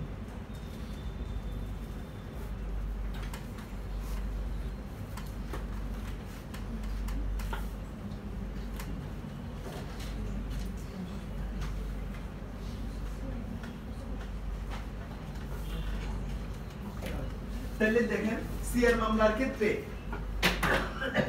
ওই যে ক্ষেত্রে আসামির প্রতি সমন ইস্যু করা হবে, সমনে দেখে আপনারা সমন দেখেছেন কেউ? যে সমন দেখলে এখানের মধ্যে একটা আসামি হাজির হওয়ার জন্য একটা ডেট লিখে দেয়, অমুক তারিখে আপনি কি হবেন, আদালতে হাজির হবেন। তো ওই তারিখটাতে সমনে যে তারিখ লিখে দেওয়া আছে, ওই তারিখটাতে কে আসেনি? অভিযোগকারী। সিআর মামলা যিনি অভিযোগকারী আছে উনি আসেননি। বুঝতে পারছেন? তখন এর পরিণতি কি হবে? বলছে যে ওই আসামিকে কি করে দেওয়া যাবে?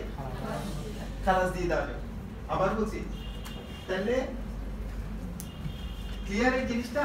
আমি বলছি যে সিআর মামলার তাহলে কি করা হয়েছে? একটা সিআর মামলা রুজু করা হয়েছে, সিআর মামলা আসামির প্রতি সমন ইস্যু করা হয়েছে। ওই সমনে কি করে দেওয়া আছে? একটা নির্দিষ্ট তারিখ লিখে দেন না, এই তারিখের মধ্যে আপনি কি করবেন? আদালতে হাজির হবেন আসামিকে বলছে। তাহলে ওই তারিখটাতে অভিযোগকারী যিনি অভিযোগ সিআর মামলাটা দায়ের করেছে উনি হাজির নাই, তখন এর পরিণতি কি হবে? বলছে এর পরিণতি হবে যে বলছে যে আসামিকে ওই খালাস দিয়ে দেওয়া হবে। ঠিক আছে? আর একটা তাহলে এর ব্যতিক্রম আছে আবার, যদি অভিযোগকারী হয় সরকারি কর্মচারী, এরূপ ক্ষেত্রে তাদের অনুপস্থিতিতে কি করা যাবে না? খালাস দেওয়া যাবে না। তাহলে ব্যতিক্রম দিয়ে লিখে নেয় সরকারি ব্যতিক্রম হচ্ছে সরকারি কর্মচারী। বুঝতে পারছেন? ওই ক্ষেত্রে কি আইনজীবী কোনো ইয়া নাই, ভূমিকা নাই? আর ভূমিকা বলতে আচ্ছা আইনজীবী আপনি আসেন না, এগুলো আপনি জেনারেটে একটা ডিডি করে না। বুঝতে পারছেন? একটা ডিডি আসেনি করে না, আরেকটা সুযোগ দেওয়া হয়। ঠিক আছে? আর সময় আপনি টাইম পিটিশন দিলে তো আপনি হাজির। এইগুলো নিয়ে পড়লে এইদিকে যাচ্ছি না আমি, অনেক কিছু। আইনজীবীর হচ্ছে টাইম পিটিশনটা হচ্ছে যে মানে টাইম পিটিশন দিয়েছে মানে ওই দিন হচ্ছে যে এগুলো নিয়ে অনেক রেফারেন্স আছে। তাহলে আদালতে ওই যে ব্যক্তির পক্ষে টাইম পিটিশনটা দেওয়া হয়েছে সে হাজির হয়েছে মনে করি, এটা হাজিরা হিসেবে পরিগণিত হবে। বুঝতে পারছেন? ও হাজির, টাইম পিটিশন দিয়েছে ওটা ও হাজির মনে পরিগণিত হবে। বুঝতে পারছেন? এটা এগুলো ওই যে বলছি না পড়ালেখা এখানে শেষ না, যেটা মনে করি নিয়ে না যে এই দুইটা পড়ে গেছে ভালো আইনজীবী হয়ে গিয়েছেন, আমি এই যে দুইটা সেকশন পড়েছি ভালো বিচারক হয়ে গেছি। বুঝতে পারছেন? ওই জুডিশিয়ারি টিকে গেছি বা কখনোই না। জানার যখন দেখবেন যে অজস্র জানার, বুঝতে পারছেন? যত পড়বে তখন বুঝতে পারবেন যে আপনার নিজের অজ্ঞতা কতটুকু আছে, মানে অনেক কিছু জানি না, অনেক কিছু করি না। আর বুঝতে পারছেন? আর হচ্ছে সবচেয়ে বড় ব্যাপার হচ্ছে যে এই প্রফেশনের হচ্ছে যে মানুষকে আপনার হেল্প করার এবিলিটি, মানে যেটা হচ্ছে যে মেন্টাল এতটা বেশি পিস দিবে দেখে যে সেটা বলার মতো না। বুঝতে পারছেন? আজকে আমি আপনাদের কাজগুলো কিন্তু মানুষ দেখবে, যদি এর বিনিময়ে টাকা অনেক আইনজীবী আছে কিন্তু টাকা নেয় না, শুধু মানুষের প্রতিকারের জন্য অনেক লড়ে যায়।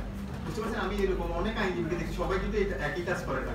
হ্যাঁ, তো দেখা যাচ্ছে যে ওনারা বিনা এমন কি হয়ে যায় নিজের টাকায় তাকে গাড়ি ভাড়া দিয়ে পাঠিয়ে দেন, এরকম আছে। বুঝতে পারছেন? তো আচ্ছা যাই হোক, তো এরকম হচ্ছে যে এই যে বিচারকদের মধ্যেও দেখবেন যে অনেকজন আছে যে যদিও বলার কথা আইনজীবীদের এগুলো সবগুলো রেডি করে দেওয়ার কথা, কিন্তু আইনজীবীরা কি করে দেয় এই যে এত কিছু রেডি করেনি, তাহলে ওই মামলার জাজমেন্টটা নিয়ে যাতে হচ্ছে যে কারণ একটা ভালো আইনজীবী বুঝে যায় যে এই বিচারক ভালো করে জাজমেন্ট লিখে না, তার বিরুদ্ধে সবসময় কি করা যায়? ডিভিশনে যাওয়া যায় এবং ডিভিশনগুলো মঞ্জুর। বুঝতে পারছেন? তো আবার হচ্ছে দেখছেন যে একটা আইনজীবী যখন দেখে যায় যে এই বিচারক যখন হচ্ছে যে অর্ডার দেয় এগুলো সবকিছু লিখে ফেলে, এগুলো আমি কিছু ওই আইনজীবী বলুক বা না বলুক সবকিছু এখানের মধ্যে তুলে ধরছে, ঠিক? তাহলে ওনার প্রতি ডিভিশনে গেলেও কি হয়? আলটিমেট রেজাল্ট 0, ডিভিশন নামঞ্জুর। বুঝতে পারছেন? যেমন আমার কোর্টে অনেক কিছু বন্ধ, বুঝতে পারছেন? সত্য কথা, মানে ওইগুলো আমি জানি যে আইনজীবীর ক্ষতি হইলেও এর কারণ হচ্ছে মানুষকে 3-4 বছর ধরে ওইটার জন্য হ্যারাসমেন্টের শিকার হইতে হয়, ঠিক আছে? কিন্তু আমার প্রথমে গিয়েছে আমার অর্ডারের এগেইনস্টে তো অবশ্যই যাবে, কারণ আমার অর্ডারের মধ্যে সব কিছু লেখা আছে, বুঝতে পারছেন? কেন কেন কি কারণে এখানে আমারগুলো স্পিকিং অর্ডার হয়, শুধু নামঞ্জুর কথাটা লেখা থাকে না। হ্যাঁ, তো দেখা যাচ্ছে যে এটা গেছে আমার আপিল বিভাগ, তাহলে এই ইয়াও যেমন আমার একদিন হচ্ছে যে এরকম হয়ে গেছে আমার আপিল কোর্ট, মানে এটা আমার পরিচিত, তো তখন হচ্ছে যে উনি কি করলেন, এই যে একটা আদেশ, উনি তো ওনারা তো জানে যে বেশিরভাগ হচ্ছে যে ওই আপিল করলে অর্ডারের এগেইনস্টে ওইটা হচ্ছে মঞ্জুর করে দেয়। আমরা ভুল করে দেখি যে নন স্পিকিং অর্ডার বেশি লিখিত, তো উনি এইটা মঞ্জুর করে ফেলছে, বুঝতে পারছেন? মানে আমার ওই ইয়াটা আদেশটা প্যাকেট করে দিয়ে একটা অর্ডার লিখে দিতে বলছে, স্টোনকে বলতে লিখে ফেলছে। তো আর বলছে যে তোমার অর্ডারটা আমি পড়ছি, সবকিছু এই কয়েকটা কথা লিখছো যে এগুলো রেখে গেলে তো আমি তো হাইকোর্ট তো আমারই কিয়া বলবে, আমারই স্ট্রিকচার দিবে, সে এটা কেন ওইটা এত মানে রিজনিং দেওয়া সত্ত্বেও কেন আমি অর্ডারটা প্যাকেট করছি। উনি আমাকে আবার অর্ডারগুলো পাঠাইছে, মানে আমার যে আদেশ আছে ওই আদেশের কপিটা আমাকে আবার হোয়াটসঅ্যাপে পাঠাইছে, বলছে তুমি এত সুন্দর করে লিখছো, তাহলে এটার জন্য বলছে এটার জন্য অনেক পরিশ্রম করছো না, মানে এই যে তখন বলছে এটা যে জীবনের সবচেয়ে বড় কথা দেখে আমার সিনিয়র, তাহলে তখন উনি নিজে থমকে যাচ্ছে, উনি আমার অর্ডার প্যাকেট করতে গিয়ে উনি ভয় পাচ্ছে যে হাইকোর্ট থেকে উনি স্ট্রিকচার পাবে, বুঝতে পারছেন? তখন আমি বলছি যে আপনি আইনজীবী হিসেবে এরকম করতে হয়, প্রথম পর্যায়ে যখন আপনি দেখতে যাচ্ছেন আপনার পিটিশন এটা সুনাম হয়ে যাবে, কিন্তু যখন একবার নামটা নিজের নামটা ইয়া করে ফেলতে পারবেন তখন দেখবেন যে ক্লায়েন্ট আপনার কাছে আসতে থাকবে।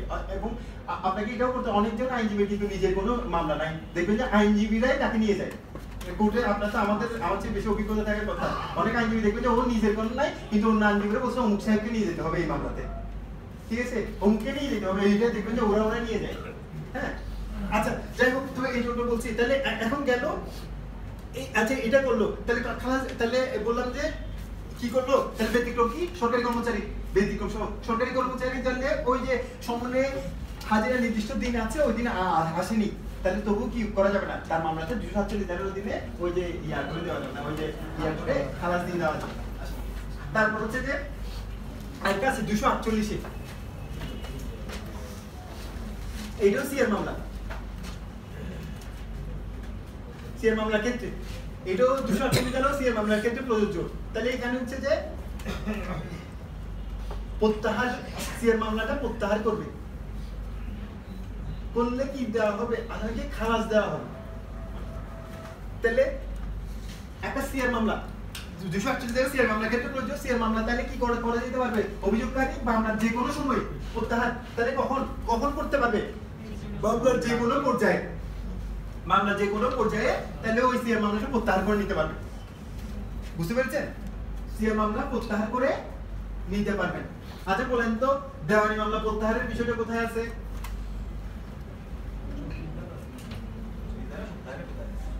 ট্রান্সফার করে এইগুলো তো আমার ওই যে অনেক সময় দেখা যাচ্ছে যে আমার কোর্টে বলছে না আমি একটু করা, আপনার মনে করে যে এই কোর্টে আমি কোনো প্রতিকার পাবো না, এই জন্য বলতে স্যার এই কোর্টের বিরুদ্ধে উনি আমাকে বাজে বিহেভ করছে।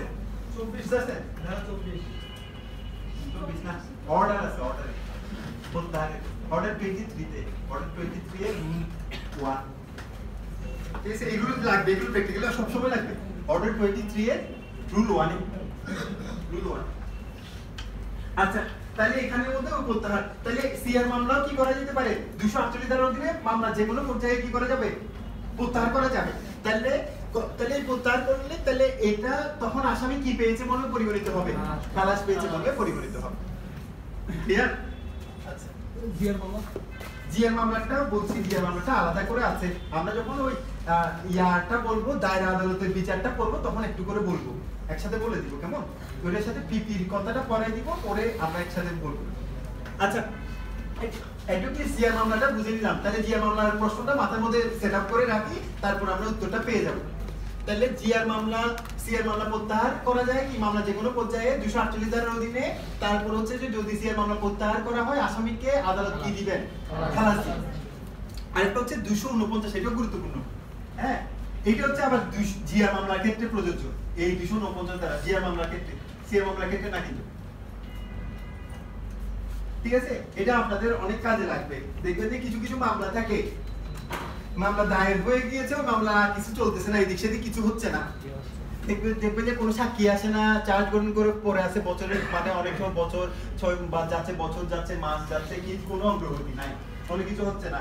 কিন্তু ওইদিকে মামলা তো আপনার এই যে একজন ব্যক্তির বিরুদ্ধে মামলা তো চলমান আছে, ও অনেক কিছু করতে পারতেছে না, ও বাইরে যেতে যাচ্ছে, ওই মামলাটা দেখাচ্ছে যে এখন ইয়াতে পুলিশ ক্লিয়ারেন্স পাচ্ছে না, যেহেতু একটা মামলা চলমান, কিন্তু তাকে দেশের বাইরেও যেতে দিচ্ছে না। বুঝতে পারছেন? তো এখন হচ্ছে যে এই ক্ষেত্রে আপনার তাহলে ও সে আপনাকে তো বারবার তাগিদ দিবে, তাহলে এই মামলা তো কিছু হচ্ছে না, আলটিমেট রেজাল্টও কিছু হচ্ছে না, তখন করণীয়।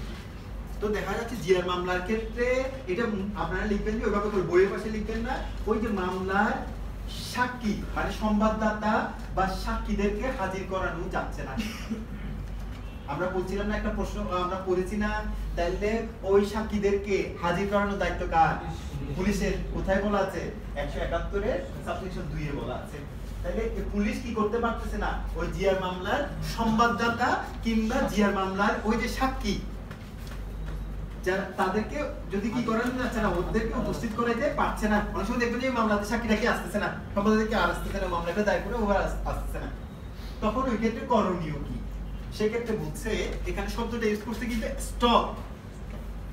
তাহলে ম্যাজিস্ট্রেট দেখলেন যে একটা জিআর মামলা দায়ের করা হয়েছে, ওই জিআর মামলা কি নাই, কোন মানে সাক্ষী ওই সংবাদদাতা বা সাক্ষীরা আর আসছে না, কোন সাক্ষীকে উপস্থাপন করা হচ্ছে না, ওই জিআর মামলা সংবাদদাতা আর আসে না। তো এর ক্ষেত্রে উনি কি করতে পারেন? ম্যাজিস্ট্রেট। আমরা এখানে কিন্তু আলাদা আলাদা করে বলে দেওয়া আছে সব ম্যাজিস্ট্রেট, কথা হচ্ছে সব ম্যাজিস্ট্রেট। তাহলে কোন এটা এই 249 ধারার অধীনে অর্ডারটা কে দিতে পারেন? সকল ম্যাজিস্ট্রেট, সকল জুডিশিয়াল ম্যাজিস্ট্রেট দিতে পারেন, আলাদা করে ভাগ করে শেখার দরকার নেই। তো যখন দেখতেছেন যে ওই মামলার সংবাদদাতা বা সাক্ষীদেরকে হাজির করানো যাচ্ছে না, ওই ক্ষেত্রে উনি ওই মামলাটা কি করবেন? কার্যক্রমটা বলছে যে স্টপ করে রাখবেন। স্টপ, স্থগিত বলিয়েন না, অনেক বাংলা বইয়ে লেখা আছে যে স্থগিত, আবার বন্ধ বললেও কেমন জানি লাগে, বুঝতে পারছেন? কারণ কিছু কিছু শব্দ আছে যে ওই আপনার বললাম যে আমরা সরাসরি হচ্ছে যে ভাবানুবাদ করলে দেখবেন যে এটা অতটা মিলে না। আচ্ছা, সেগুলো একটু স্টপ করে রাখবেন, স্টপ করবেন। স্টপ করে কি করবেন? আসামিকে কি দিবেন? মুক্তি দিবেন। এখানে কিন্তু মুক্তি বা মুক্তি বলতে এখানে বাংলা বলে হচ্ছে এই ইংরেজিটা হচ্ছে রিলিজ, রিলিজ দিবেন, ঠিক আছে? তাহলে অপরাধের দায়িত্বকে কি করে দিবেন? মুক্ত করে দিবেন, ঠিক আছে? তাহলে এটা গুরুত্বপূর্ণ। তখন আপনি আসামিকে তাহলে একটা প্রতিকার আপনাকে দিয়ে দিতে হবে, আপনার কাছে আসবে কেন? বুঝতে পারছেন? ওই যে প্রতিকার পাওয়ার জন্য আপনি প্রতিকার দিবেন। ওই যে এখন একটা জিনিস হয়ে গিয়েছে কি, আমি অনেক সময় বলি আমার কোর্টে হচ্ছে যে অনেক সময় সিনিয়র কতগুলো হয়ে যায়, তাহলে ওরা তো একটু মাইন্ডও করতে পারে, কিন্তু আমি যারা একটু ভালো করার জন্য অনেকজনকে আমি যখন দেখতেছি ওনার ব্রিফটা ভালো হয়, তখন আমি বলি অনেক সময় আপনারা এইটা করিয়েন না। ওই যে অনেক সময় আছে না সাক্ষীদেরকে ওরা মনে করে যে আরেকটা ডেট বেশি পাইলে মনে হয়, আমি মানুষকে প্রতিকার পাইয়ে দেয়, তা দেখবেন যে মানুষ আসতে এমনি বাধ্য। সিভিল মামলাগুলোকে এখন হচ্ছে যে আইনজীবীরা ধরে রাখে যে ওই মামলাটা চলতে থাকবে, ওই যে বেগুন গাছ বলে, ঠিক না? ওই যে এটাতে বেগুন দিতেই থাকে, বেগুন গাছ তো জানেন সহজে মরে না। আর এটার মতো সিভিল মামলা একবার বাইরে ধরে নেয় যে ওরা বেগুন, কিন্তু মানুষ অনেক সিভিল মামলাতে ভালো করে প্রতিকারগুলো পেত, মানুষ যে কত পরিমাণ সিভিল মামলা দায়ের করতে জানেন, অনেক জন্য এই ভয়ে যেতে চায় না মানুষ। যে আমি নিজে তো যেতে চাইবো না, আমাদের ঘরে একটা মামলা থাকলেও দেখবো যে এটাই আমি শেষ করতে পারবো না। বুঝতে পারছেন কেন? কারণ হচ্ছে যে এখানে যে লেন্দি প্রসিডিউর, যেমন আমাদের জেলা জজ স্যারের একটা মামলা আছে হাইকোর্টে, এটা আজকে হচ্ছে 20 বছর আটকে আছে, বুঝতে পারছেন? হ্যাঁ, এরকম হয় যে 20 বছর আটকে আছে এখানে বলতে, তাহলে আর প্রতিকারটা কোথায়? এই যেমন আমার খুব এই যে বগুড়াতে আরেকটা আমাদের দুইটা কোর্টের ছিল, তো এখানে দুইটা কোর্টের মধ্যে আরেকটা কোর্টে যেটা এই ওইটা কোর্টে একটা মামলা আছে 1954 সালে, এটা আমি অনেক টাকা দিয়ে সাক্ষীগুলো নিয়েছিলাম, সাম পাতিয়েছে বন্ডের মামলা। হ্যাঁ, তো আমি চাইছিলাম যে ওগুলো শেষ করে দেওয়ার জন্য। ওইটা হচ্ছে যে ওই মানুষের ওই ছেলে মেয়েও মারা গেছে, এখন নাতি নাতনিরা চালাচ্ছে, ওরাও বড় হয়ে গেছে, নাতি নাতির ছেলে মেয়েও আমার সমপরিমাণ হবে, বুঝতে পারছেন? মানে ওদের আমি এটা চেষ্টা করছিলাম, মানে আমার চিন্তা ভাবনা ছিল যে হচ্ছে জানুয়ারি মাসের মধ্যে, মানে এই বছরে জানুয়ারিতে শেষ করে দেওয়ার, কারণ জানুয়ারিতে আমার ইলেকশন ডিউটি ছিল, এর পরবর্তীতে জানুয়ারিতে ইলেকশন ডিউটি শেষ হইলো, তো হচ্ছে যে 9 তারিখ পর্যন্ত ছিল মনে হয়, 10 তারিখ থেকে কোর্ট করেছি, আবার তো আমার ফেব্রুয়ারি 2 তারিখ থেকে ট্রেনিং এর জন্য জিও হয়ে গেছে, তাহলে আর মাঝখান দিয়ে সময় ছিল না, এর ভিতরে যাওয়ার মধ্যে ছিলাম, কয়েকদিন ছুটি কাটাইছি আর সম্ভব হয়নি, বুঝতে পারছেন? তাহলে একটা আমার মানুষের চিন্তা হচ্ছে 1954 থেকে যদি 2024 6 বছর, হ্যাঁ 70 বছর, ঠিক আছে? 70 বছরেও যদি এই মানুষে, আমি চিন্তা করি যে আমি একবার জিজ্ঞাসা করছিলাম আপনি এই মামলা চালান কেমনে বলেন তো, এই যে কোর্টের প্রতি আপনাদের কোনো বিশ্বাস আছে? কিছু বলছে না। কিন্তু আমি চিন্তা করছি মানে বিশ্বাস করে বলে আছে যে একমাত্র তাহলে কোর্টই তাদেরকে প্রতিকার দিবে, কিন্তু তবু মানুষ ধরে আছে, আঁকড়ে আছে। নাতি মানে ছেলে মারা গেল, এখন নাতি নাতিরা ওই যে ওনাদেরও মারা যাওয়ার সময় হয়ে যাচ্ছে আস্তে আস্তে, বুঝতে পারছেন? তো দেখা যাচ্ছে যে ওই মামলাতে এখনো অধস্তন আদালতে যখন চলবে, আমার অর্ডার হয়ে গেছে আবার আপিল হইলে আরো 20 বছর চলবে, বুঝতে পারছেন? তো মানে ওই যে সিভিল মামলা সেজন্য আসলে বেগুন গাছ বানায় রাখে যে। আচ্ছা, ওই আইনজীবীদেরকে অনেক সময় এটা হচ্ছে আপনি ওর প্রতিকার দিয়ে দেখবেন যে ক্লায়েন্ট আপনার কাছে আসবে। এখানে একজন আইনজীবী নাম বলছিলেন, ওনার কাছে উনি আমাকে বলছিল তখন ওনার ক্লায়েন্ট পাওয়ার এই কি মানে উনি টাইম পিটিশন দিতেন না কখনো, উনি খুব টাইম পিটিশন কম দেন, বুঝতে পারছেন? তাহলে কেন উনি ওই মানুষকে এরকম করতেন? তাহলে ওই ইয়ারা বুঝতে পারতো ওই যে উনি আসলে কাজ করে দেন এভাবে করে। কারণ আপনার বিজ্ঞাপন কে বলেন তো? ওই ক্লায়েন্ট গুলো ওরা গিয়ে বলবে সাহেব ভালো, আমি একটা গেছি যে ও গেলে খুব ইয়া করে কাজ করে দেবে, বুঝতে পারছেন? আচ্ছা, তাহলে এখন এটা গেল। তাহলে যে মামলাতে কি করে দিবেন? উনি স্টপ করবেন, রিলিজ দিবেন। রিলিজ এখানে এই শব্দগুলো আপনাকে দিবেন, অব্যাহতি দিবেন, নাকি হচ্ছে যে মুক্তি দিবেন, নাকি হচ্ছে যে খালাস দিবেন? তাহলে কি দিবেন? মুক্তি বা রিলিজ দিবেন। আচ্ছা, আর 250টা আমরা পরে করব। আচ্ছা, করে ফেলি। মিথ্যা মামলা দায়ের করছে ম্যাজিস্ট্রেট কোর্টে, মিথ্যা মামলা। তাহলে মিথ্যা মামলা যদি দায়ের করে এর তাহলে কি করতে পারবেন? এটা একটা ক্ষতিপূরণমূলক খরচ দিতে পারবেন।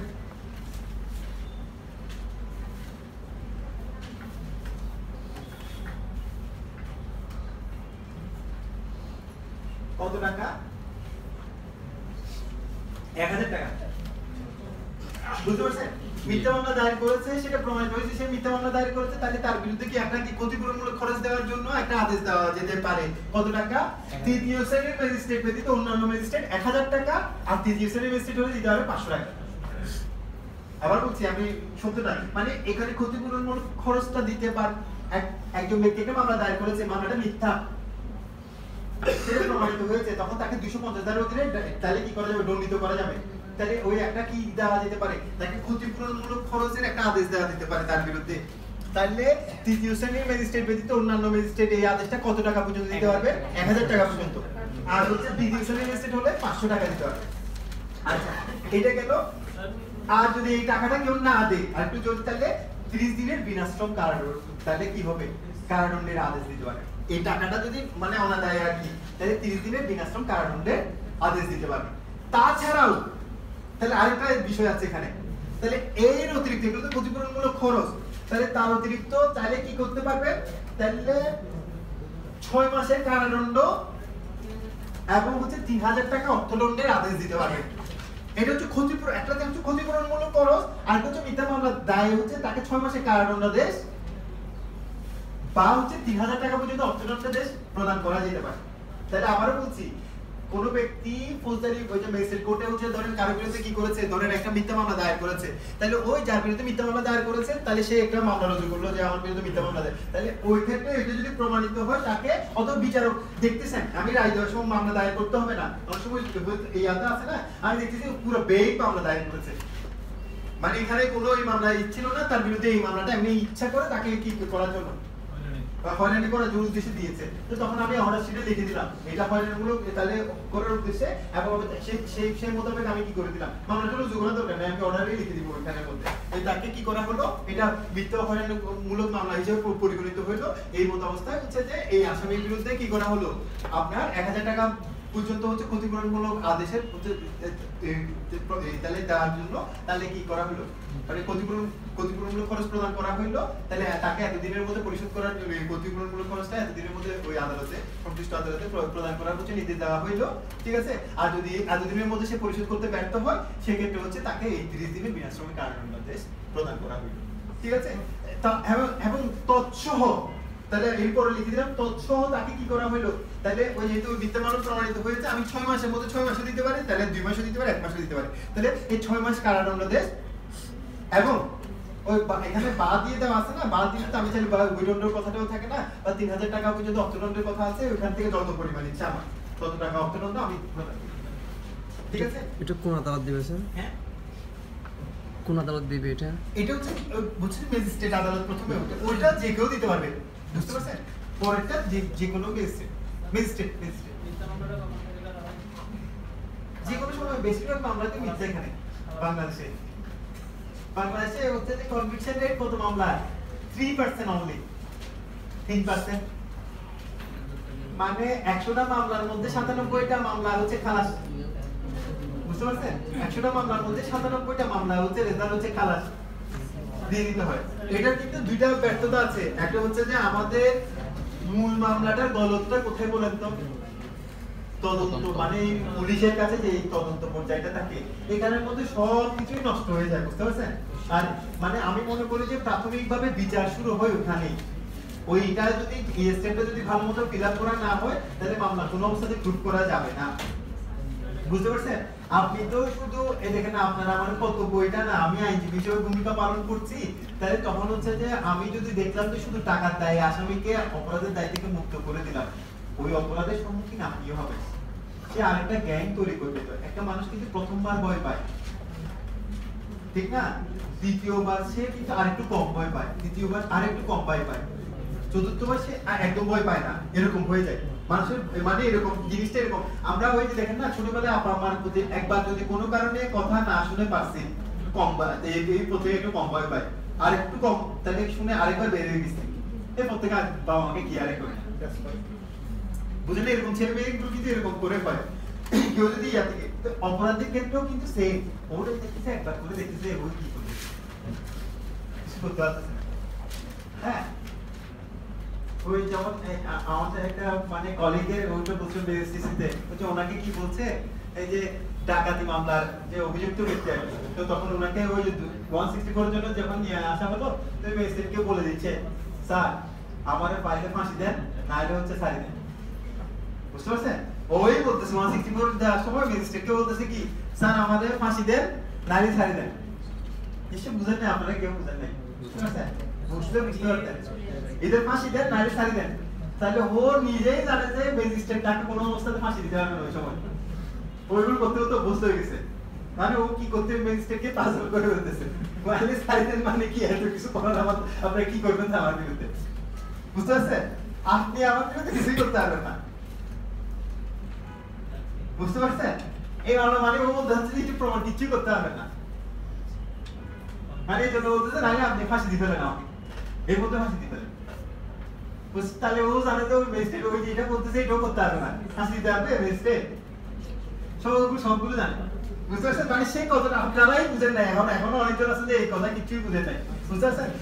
ওইখানে ও ভালো করে বুঝছে যে ম্যাজিস্ট্রেট কিচ্ছু করতে পারবে না, মানে ও স্যার আপনি স্যার কিচ্ছু করতে পারবেন না, আমাকে একটুকে ফর্মালিটির মধ্যে কি জন্য নিয়ে যাচ্ছেন, বুঝতে পারছেন? তো ও জানে যে ও তো হয়তো দেখবে যে ও আমার বিরুদ্ধে মনে হয় আরো মানে 18টা নাকি 19টা মামলা আছে, বুঝতে পারছেন? ওই যে সিডিআর এর মধ্যে 18টা নাকি 19টা মামলা, তো এগুলো সে খুবই অভিজ্ঞ, হ্যাঁ বুঝতে পারছেন? খুবই অভিজ্ঞ।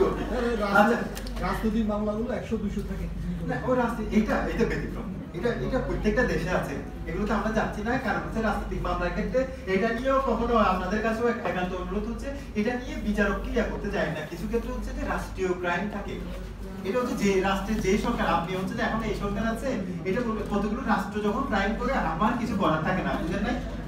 তো ওইটা না দিলে কোনো বিচারককে জাজ করতে যায় না, অনেক সময় ওইটা হয় কি ইলেকশনের আগে হচ্ছে অনেক সময় অনেক বিচারককে নিয়ে এখন হয় না, কিছু তো থাকে, আপনি বলে যে বিচারকও কতগুলো আছে রাজনৈতিক ভাবে ইয়া থাকে, মতাদর্শে ইয়া করে, যদি করা উচিত না, কিন্তু হচ্ছে এটা অনেক সময় হচ্ছে রাষ্ট্র ক্রাইম করতেছে, রাষ্ট্রই জড়িত করে ফেলছে, এটার ক্ষেত্রে হচ্ছে বিচারকের কিছু করার নাই, বুঝলেন নাই?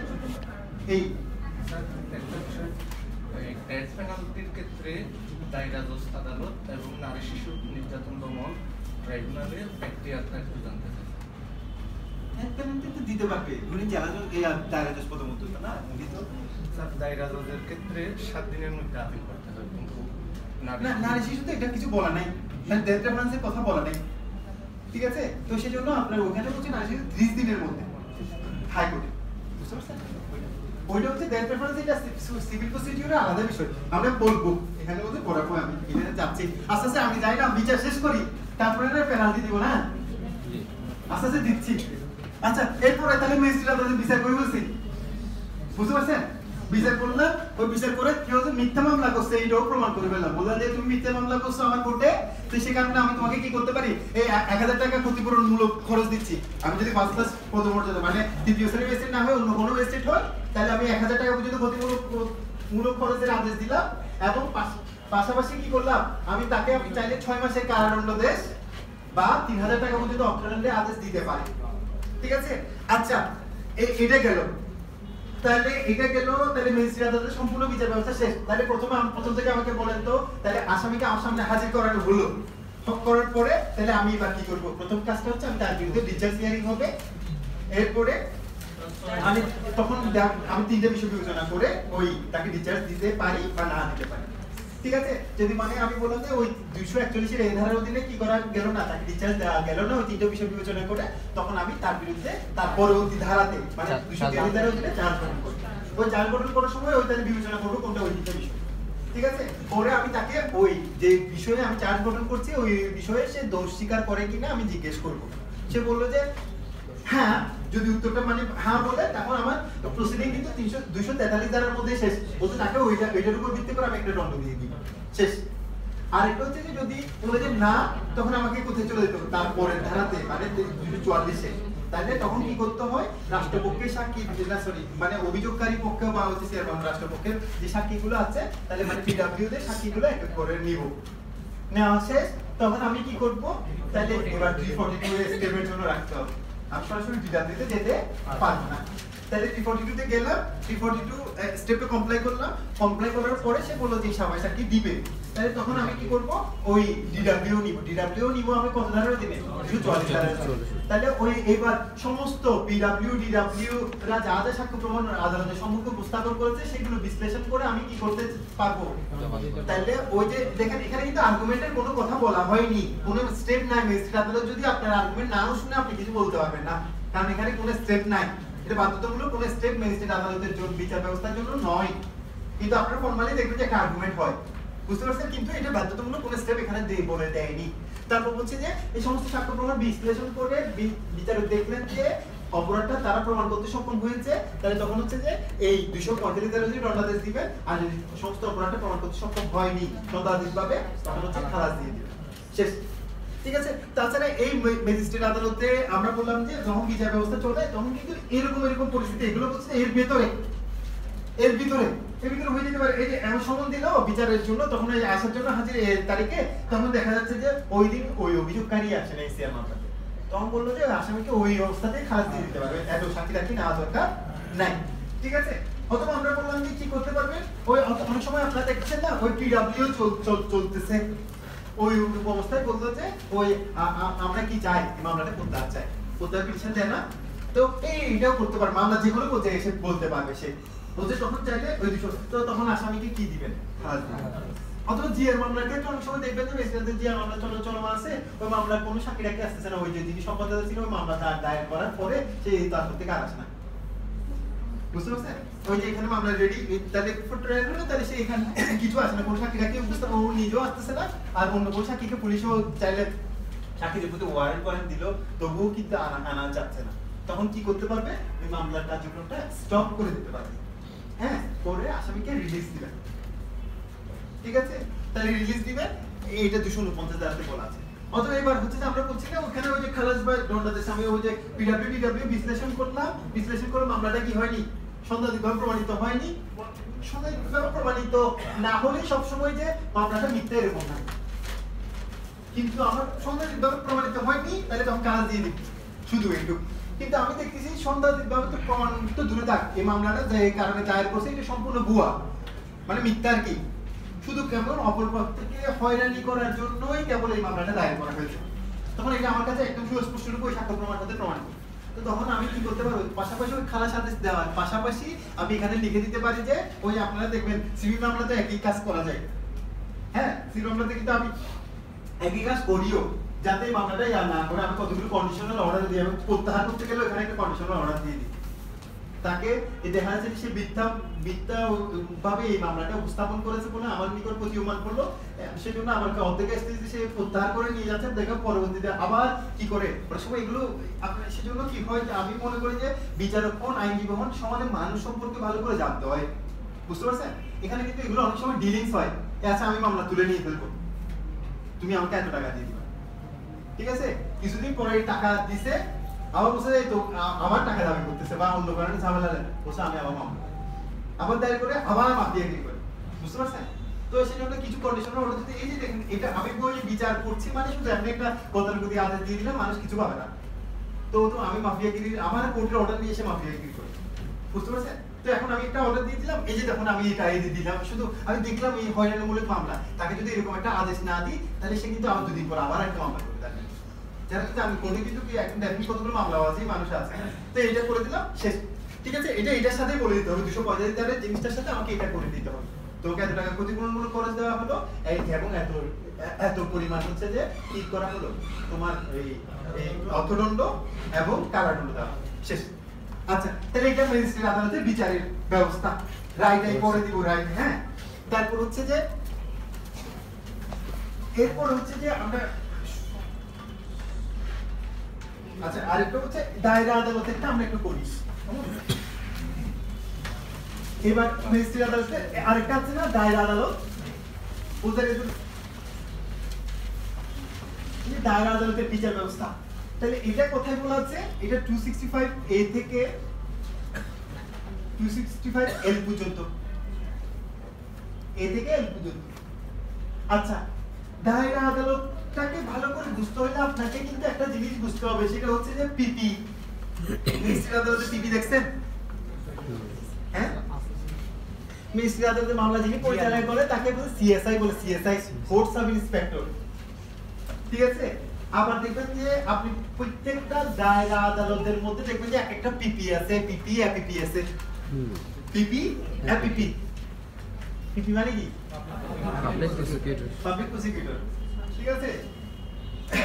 তার ম্যাজিস্ট্রেট আদালতেও আছে, ম্যাজিস্ট্রেট আদালতে জেনারেলি আইনের ডেকোরাম নাই। বুঝতে পারছেন? মানে ওই সিএসআই টাকে মূলত দায়িত্ব দেওয়া আছে।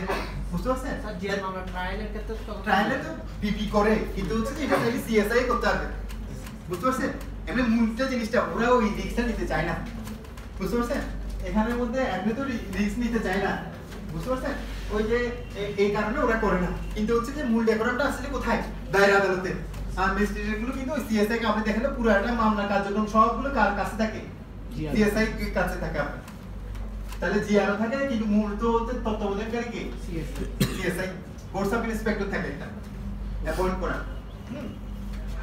আচ্ছা দায়রা আদালতের বিচার ব্যবস্থাটা বলা আছে কোথায়? 265A থেকে L পর্যন্ত। তাহলে দায়রা আদালতের বিচারের জন্য স্পেশালি কি থাকেন? মানে দায়রা আদালতের রাষ্ট্রপক্ষের একজন আইনজীবী থাকেন, ওটার নাম হচ্ছে যে কি? পিপি। ঠিক আছে? বা ওই যে তার অতিরিক্ত মানে পিপির সাথে আরো একটা কি রাখতে পারে, আরেকজন আইনজীবী রাষ্ট্রপক্ষের আইনজীবী রাখতে পারে, এগুলোকে পিপি বলা হয়। ঠিক আছে? তো ওদের বিষয়গুলো আপনি একটু করে জেনে নিন। এটা ম্যাজিস্ট্রেট আদালতও করে, ম্যাজিস্ট্রেট আদালতে তাহলেও করে। তাহলে এটা বলা আছে পিপি এপিপি সম্পর্কে বলা আছে কত? 492 থেকে 495, 92 থেকে 495, 492 থেকে 400। তাহলে পাবলিক প্রসিকিউটর সম্পর্কে বলা আছে কোথায়? 592, হ্যাঁ, আপনি রাষ্ট্রপক্ষের ওই যে এগুলো তো বলতে তারা একটু বলতে পারে, মানে রাষ্ট্রপক্ষের আইনজীবী, ওই যে আপনি লিখবেন আর কি সরকারি আইনজীবী। বুঝলেন নাই? ওই সরকারি আইনজীবী বলতে চাইলে আর কি নিজের নামের পাশেও যখন লিখতে চাইবেন যে আপনি কোন আইনজীবী, বেসরকারি আইনজীবী না, সরকারি। ঠিক আছে? তো এই যে আপনাকে সরকারি আইনজীবী মানে ওই পাবলিক প্রসিকিউটর মানে সরকারি আইনজীবী আর কি। সরকারি সরকারি আমি কোনোদিন দেখিনি। বুঝতে পারছেন? হ্যাঁ লিখে বলে কিন্তু মানুষ এখন লিখে না, সরকারি বলে একটু ভাবটা একটু বেশি আছে। আচ্ছা এই যে সরকারি আইনজীবীটা এই সরি 492, 492 ধারাতে কি বলে দেওয়া আছে? সরকারি আইনজীবী নিয়োগ প্রক্রিয়া বলা আছে। তাহলে আপনি সরকারি আইনজীবী হইতে যাচ্ছেন, বেসরকারি আর থাকতে চাচ্ছেন না, প্রথমে কিন্তু বেসরকারি হয়ে এনরোল দিতে হবে। এনরোল হওয়ার সাথে সাথে কি সরকারি হয়ে যেতে পারবেন না। এটা একটা প্রসিডিউর চলছে, হয়তো অদূর ভবিষ্যতে চেঞ্জও হয়ে যেতে পারে। যেটা চাচ্ছে যে এখন হচ্ছে জুডিশিয়াল সার্ভিস কমিশনে যে পরীক্ষাটা হচ্ছে, তাহলে এটাতে যারা এখানে জাজও নিয়োগ দেওয়া হবে, তার পাশাপাশি কি করা হবে, এখান থেকে কিছু সংখ্যক হচ্ছে যে এরকম পাবলিক প্রসিকিউটর নিয়োগ দিয়ে দেওয়া হবে। বুঝতে পারছেন? মানে ওই যে এখান থেকে ওই যে পাবলিক প্রসিকিউটর আর ইয়ার মামলা হচ্ছে সিভিল মামলাতে ওই জিপি, এলজিপি এগুলো নিয়োগ দেওয়ার একটা মানে ইয়ার দেওয়ার প্রস্তাবনা পাঠানো আছে, এটা এখনো বিবেচনাধীন, কোনো সিদ্ধান্ত হয়নি। বুঝতে পারছেন? আচ্ছা, তাহলে এখানে বলছে যে কে নিয়োগ দিবে, এখানে বলছে সরকার। কে নিয়োগ দিবে? সরকার। তাহলে সরকার চাইলে কোন জেলার জন্য এক বা একাধিক কি করতে পারবেন? পাবলিক প্রসিকিউটর নিয়োগ দিতে পারবেন। ঠিক আছে? সরকার। তাহলে যে ক্ষেত্রে সরকার নিয়োগ দিবে নাই, মানে দেয় নাই, কোন কারণে সরকার যদি নিয়োগ না দেয়, এক্ষেত্রে কি করতে পারবেন? জেলা ম্যাজিস্ট্রেট, আবার বলছি মানে ডিসি। তাহলে কি করতে হবে? যে ক্ষেত্রে সরকার নিয়োগ দেয়নি, এক্ষেত্রে হচ্ছে যে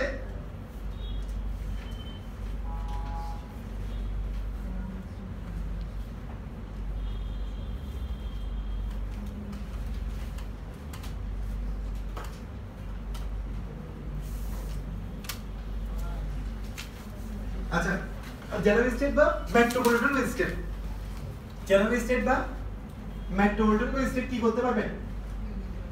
তাহলে ওই যে পাবলিক প্রসিকিউটর নিয়োগ দিতে পারবেন। আবার বলছি, তাহলে পিপি নিয়োগ দিবেন কে? সরকার। কত ধারার অধীনে?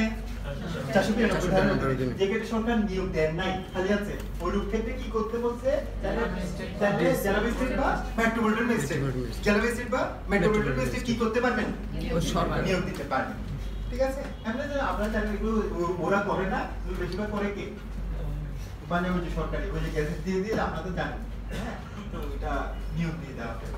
আচ্ছা, তারপর হচ্ছে যে এইগুলো এখানের জন্য তো অনেক এখন হচ্ছে যে আইনজীবীরা রাজনীতি করে কিসের জন্য? এগুলো ওই পিপিটি এই পোস্টগুলো এজিপি পোস্ট পাওয়ার জন্য, হ্যাঁ, এজিপি পোস্ট পাওয়ার জন্য না, এজিপি রাজনীতি এখন অনেকটাই এখান থেকে, আর হচ্ছে যে বাইরের কোনো একটা কি পোস্ট পাওয়ার জন্য না। আর তো আছে অন্য কিছু থাকবে, ওইটার কথা বাদ দিয়ে এটা আমি জেনে চাই কেন, এটা এই কারণে।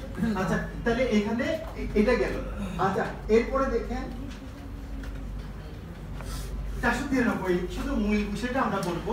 তাহলে এমনি হচ্ছে মূল বিষয় একটা আছে, এটা পরীক্ষা দেওয়াটা লাগবে না, এটা আপনি জেনে রাখলে হবে। সেটা হচ্ছে যে আপনার বললো যে এই কি পাবলিক প্রসিকিউটর যারা আছে, পিপি যারা আছে, ওরা কোর্টে মামলা মানে হাজির হইতে, কোনো একটা মামলায় হাজির হইতে, মামলা পরিচালনার ক্ষেত্রে আদালতের কোনো অনুমতির প্রয়োজন নাই, চাইলে কি করতে পারবে? মামলা পরিচালনা করতে পারবে। কিন্তু বলছে যে তাহলে ধরেন এমন হইতে পারে না, আপনারা তো জানেন কোর্টের হাল একটু আপনাদের চেয়ে ভালো তো আর কেউ বুঝবে না, না? তাহলে সেটা হচ্ছে যে গেলে অনেক সময় হয় না, পিপিরা বাইশ হয়ে যায় না, জানেন পিপিরা তো কি, হ্যাঁ, টাকার জন্য আপনিই তো দিবেন, নাহলে এটা ও শুধু একার দায়িত্ব কেন দেন? আমি নিজে খারাপ বলে তো ওইটা আমিও নিয়ে টাকাগুলো তাহলে কে দিল? আমিই তো দিলাম। হ্যাঁ, আমার পক্ষে কথা বলতে আমি দিয়ে দিলাম না, ধরি তাহলে ও কি একা করলো? আমিই তো করলাম না। বুঝতে পারছেন? এগুলো আমিও গিয়েছি তো, আমি ওইগুলো জানি। বুঝতে পারছেন? জামিনের ক্ষেত্রে পিপি কথা বলবে না, ওকে কথা কম বলার জন্য টাকা দেওয়া হচ্ছে না, তো ওখানে দিয়ে দিছে না, এই যে একটু টাকায় আপনাদের দিকে পাঠায় না সিনিয়র, এগুলো পাঠাবে না, কতগুলো সিনিয়র কিন্তু কতগুলো কাজ শেখাবেন আপনাকে। বুঝতে পারছেন? আচ্ছা, আমার তো ভাগ্য ভালো ছিল যে আমি তো ওই বড় ভাইদের এখানে যেতাম, তো সবগুলো জেনে দিতাম, সিক্রেট বলেন আমার কাছে তো। আর এটাও জানা যে আমি প্রতিদ্বন্দ্বী না। একটা সময় মানে যখন নিজেকে প্রতিদ্বন্দ্বী পাবে, ও আমার প্রতিদ্বন্দ্বী, তখন একটু কম ঠিক হবে না, আর দেখা দেখতেছে ও প্রতিদ্বন্দ্বী হতো না। আবার ঝামেলা আছে, আবার একটু মাঝে মাঝে বলতো, বসে এই যে বলতেছে তোমার শিখাই দিলে তো তুমি এই ধান্দাগুলো সব বন্ধ করে দিলাম। হ্যাঁ, ওই যে আমরা যেমন এখন শিখলে অনেক এই যে অনেক সময় আমরা বলছেন আমার শেরেস্তাদার ফেসটা দৌড়াচ্ছে, থামে, ওই যে বলতেছে, আমি বুঝতেছি ওই টাকায় তাকে দৌড়াচ্ছে, ওর দিকে আমি আর কোনো মনোযোগ দিচ্ছি না, আমি মোবাইল টিপতেছি বসে বসে। স্যার, হ্যাঁ বলে স্যার, মানে ও বলতেছে, আমি বুঝতে ওরা আমি দাঁড় করে রাখতে ইচ্ছা করি। বুঝতে পারছেন? তো আমি কি হয়েছে বলেন তো?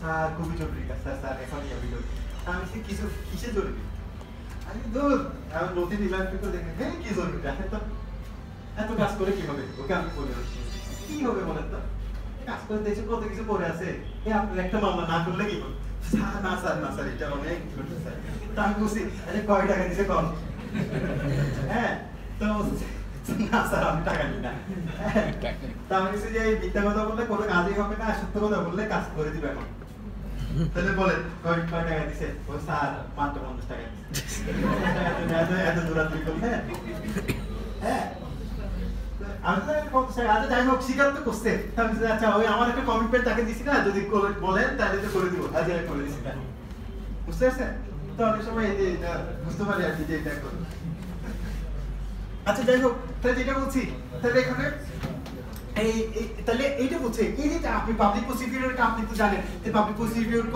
প্রসিকিউটরকে বিশ্বাস করা যায় না সে বায়াসড হয়ে গিয়েছে ও টাকা দিয়ে তাকে কিনে ফেলছে ঠিক আছে আসামি পক্ষ কিনে ফেললো তো তখন আমি কি করি তাহলে আমি একটা তাহলে আমি কি করলাম একটা হচ্ছে যে তাহলে আইনজীবী তাহলে নিয়োগ করতে চাইলাম আমি নিজেই বলছি যে আমি আইনজীবী অমুক সাহেব ভালো পারবে ও ভালো ক্রিমিনাল লয়ে অমুক সাহেবই আমার সাথে থাকবে ঠিক আছে তো নাইলে হচ্ছে যে ওই আইনজীবী ওই টিপিকে কিনে ফেলছে তাহলে ও মামলা যদি চালায় আমি কোনোই মামলাতে কোনো রেজাল্ট পাবো না তো এই জন্য একটা ব্যক্তিগত আইনজীবী নিয়োগ দিলে সে কি তাহলে হচ্ছে জিয়া মামলা সরাসরি চালাইতে পারবে উত্তর হচ্ছে না সে ওই টিপির অধীনস্থ হিসেবে কাজ করতে হবে সেটাই বলে দেওয়া আছে তার সত্যি না বুঝতে পারছেন তখন কিন্তু আপনারা দেখতেন যে কিন্তু আর কিন্তু কেউ টিপির অধীনে মামলা চালাইতো না আপনি আইনজীবী খবর জানে না আর যে চালাচ্ছেন উনি জানে না ওই অমুক কি করতে পারে ঠিক না তো এই জন্য তখন আপনি কি করলেন ও বলছে যে এই যদি ব্যক্তিগত কোনো আইনজীবী নিয়োগ দেওয়া হয় তাহলে সেটা পিপি পাবলিক প্রসিকিউটরের অধীনস্থ হিসেবে কাজ করবে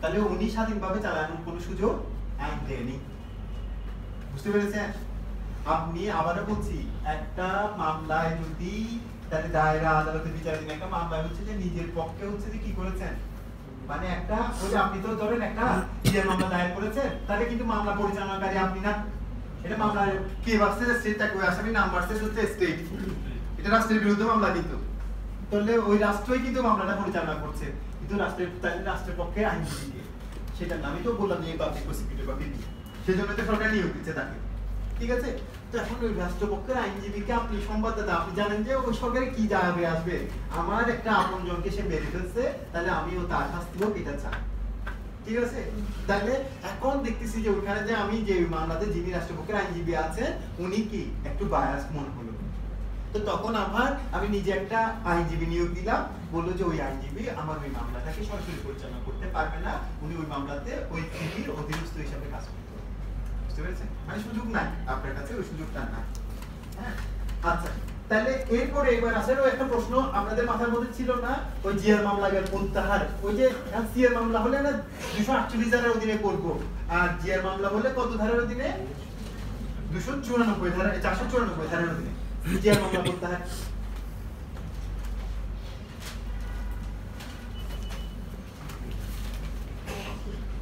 এখানে দেখেন দুইটা বিষয় বলা আছে একটা হচ্ছে চার্জ গঠনের আগে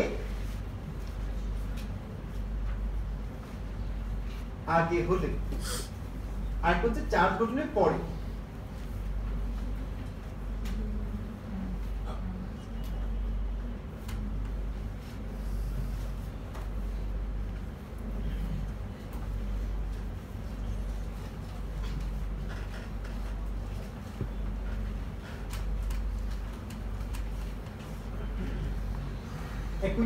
আচ্ছা আপনি একটু করে দেখেন মানে আমরা এখানে দুইটা আমরা ফৌজদারি মামলার ভাগটাকে বললাম যে ফৌজদারি মামলা কার্যক্রম শুরু হয় যখন কি করা হয় যখন অপরাধটা আমলে নেওয়া হয় আর ফৌজদারি মামলার বিচার শুরু হয় যখন মানে কি করা হয় চার্জ গঠন করা হয় তখন থেকে তাহলে এই জিআর মামলা তাহলে কি করতে পারবে সরকার তাহলে ওই পাবলিক প্রসিকিউটর মানে তাহলে সরকার যখন পাবলিক প্রসিকিউটরকে নির্দেশ দিল যে জিআর মামলা প্রত্যাহারের জন্য উনি চাইলে আদালতের অনুমতি নিয়ে এখানে এক কথা আছে কিন্তু সরাসরি না আদালতের অনুমতি নিয়ে মামলাটা প্রত্যাহার করতে পারেন আদালতের অনুমতি নিয়ে আদালত চাইলে অনুমতি নাও দিতে পারেন হ্যাঁ তাহলে এখন যদি অনুমতি নিয়ে প্রত্যাহার করতে করেন যদি ওই প্রত্যাহার পিটিশনটা দিয়েছেন কখন চার্জ গঠন করার আগে ওই মামলাটা প্রত্যাহার করার জন্য তখন আসামিকে কি দেওয়া হবে, আদালত কি দিবেন, অব্যাহতি দিবেন বা ডিসচার্জ বা বাংলায় বলবো আপনার অব্যাহতি প্রদান করবেন।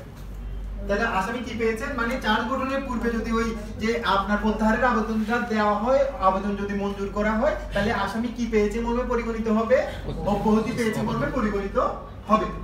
আর যদি কি হয়, ওই পিটিশনটা দিয়েছে, প্রত্যাহার পিটিশনটা দিয়েছে চার্জ গঠনের পরে, তখন কি হবে, খালাস। তাহলে আসামিকে খালাস দিতে হবে বা একুইটাল দিয়েছে। বুঝে গেল? পারবেন এতটুকু? এই দেখেন, তাহলে আপনাদের মনে একটা প্রশ্ন এখন দেখেন, যখন পড়বেন তখন মনের মধ্যে প্রশ্নগুলো দিতে হবে, ঠিক আছে? তাহলে ওইটা সিআর মামলার ক্ষেত্রে যদি চার্জ গঠনের, আপনাদের যে এখন প্রশ্নটা এইভাবে করে জিজ্ঞেস করি, সিআর মামলা যদি চার্জ গঠনের আগে প্রত্যাহার করা হয়, তাহলে আসামি কি পাবে? হ্যাঁ, সিআর মামলা, সিআর মামলা 248 দিনে, তখন এইটাতে সব ক্ষেত্রে হচ্ছে খালাস। বুঝতে পারছেন? এটা চার্জ গঠনের আগে দেখছেন, প্রশ্নকর্তা কিন্তু আপনার জানে, প্রশ্নকর্তা এই দিক দিয়ে প্রশ্ন নিবে, প্রশ্ন করবো ওই জায়গায় গিয়ে। তো যে চার্জ গঠনের পূর্বে যখন সিআর মামলা, তাহলে কি করা হয়, প্রত্যাহার করা হয়েছে, আসামি কি পাবেন?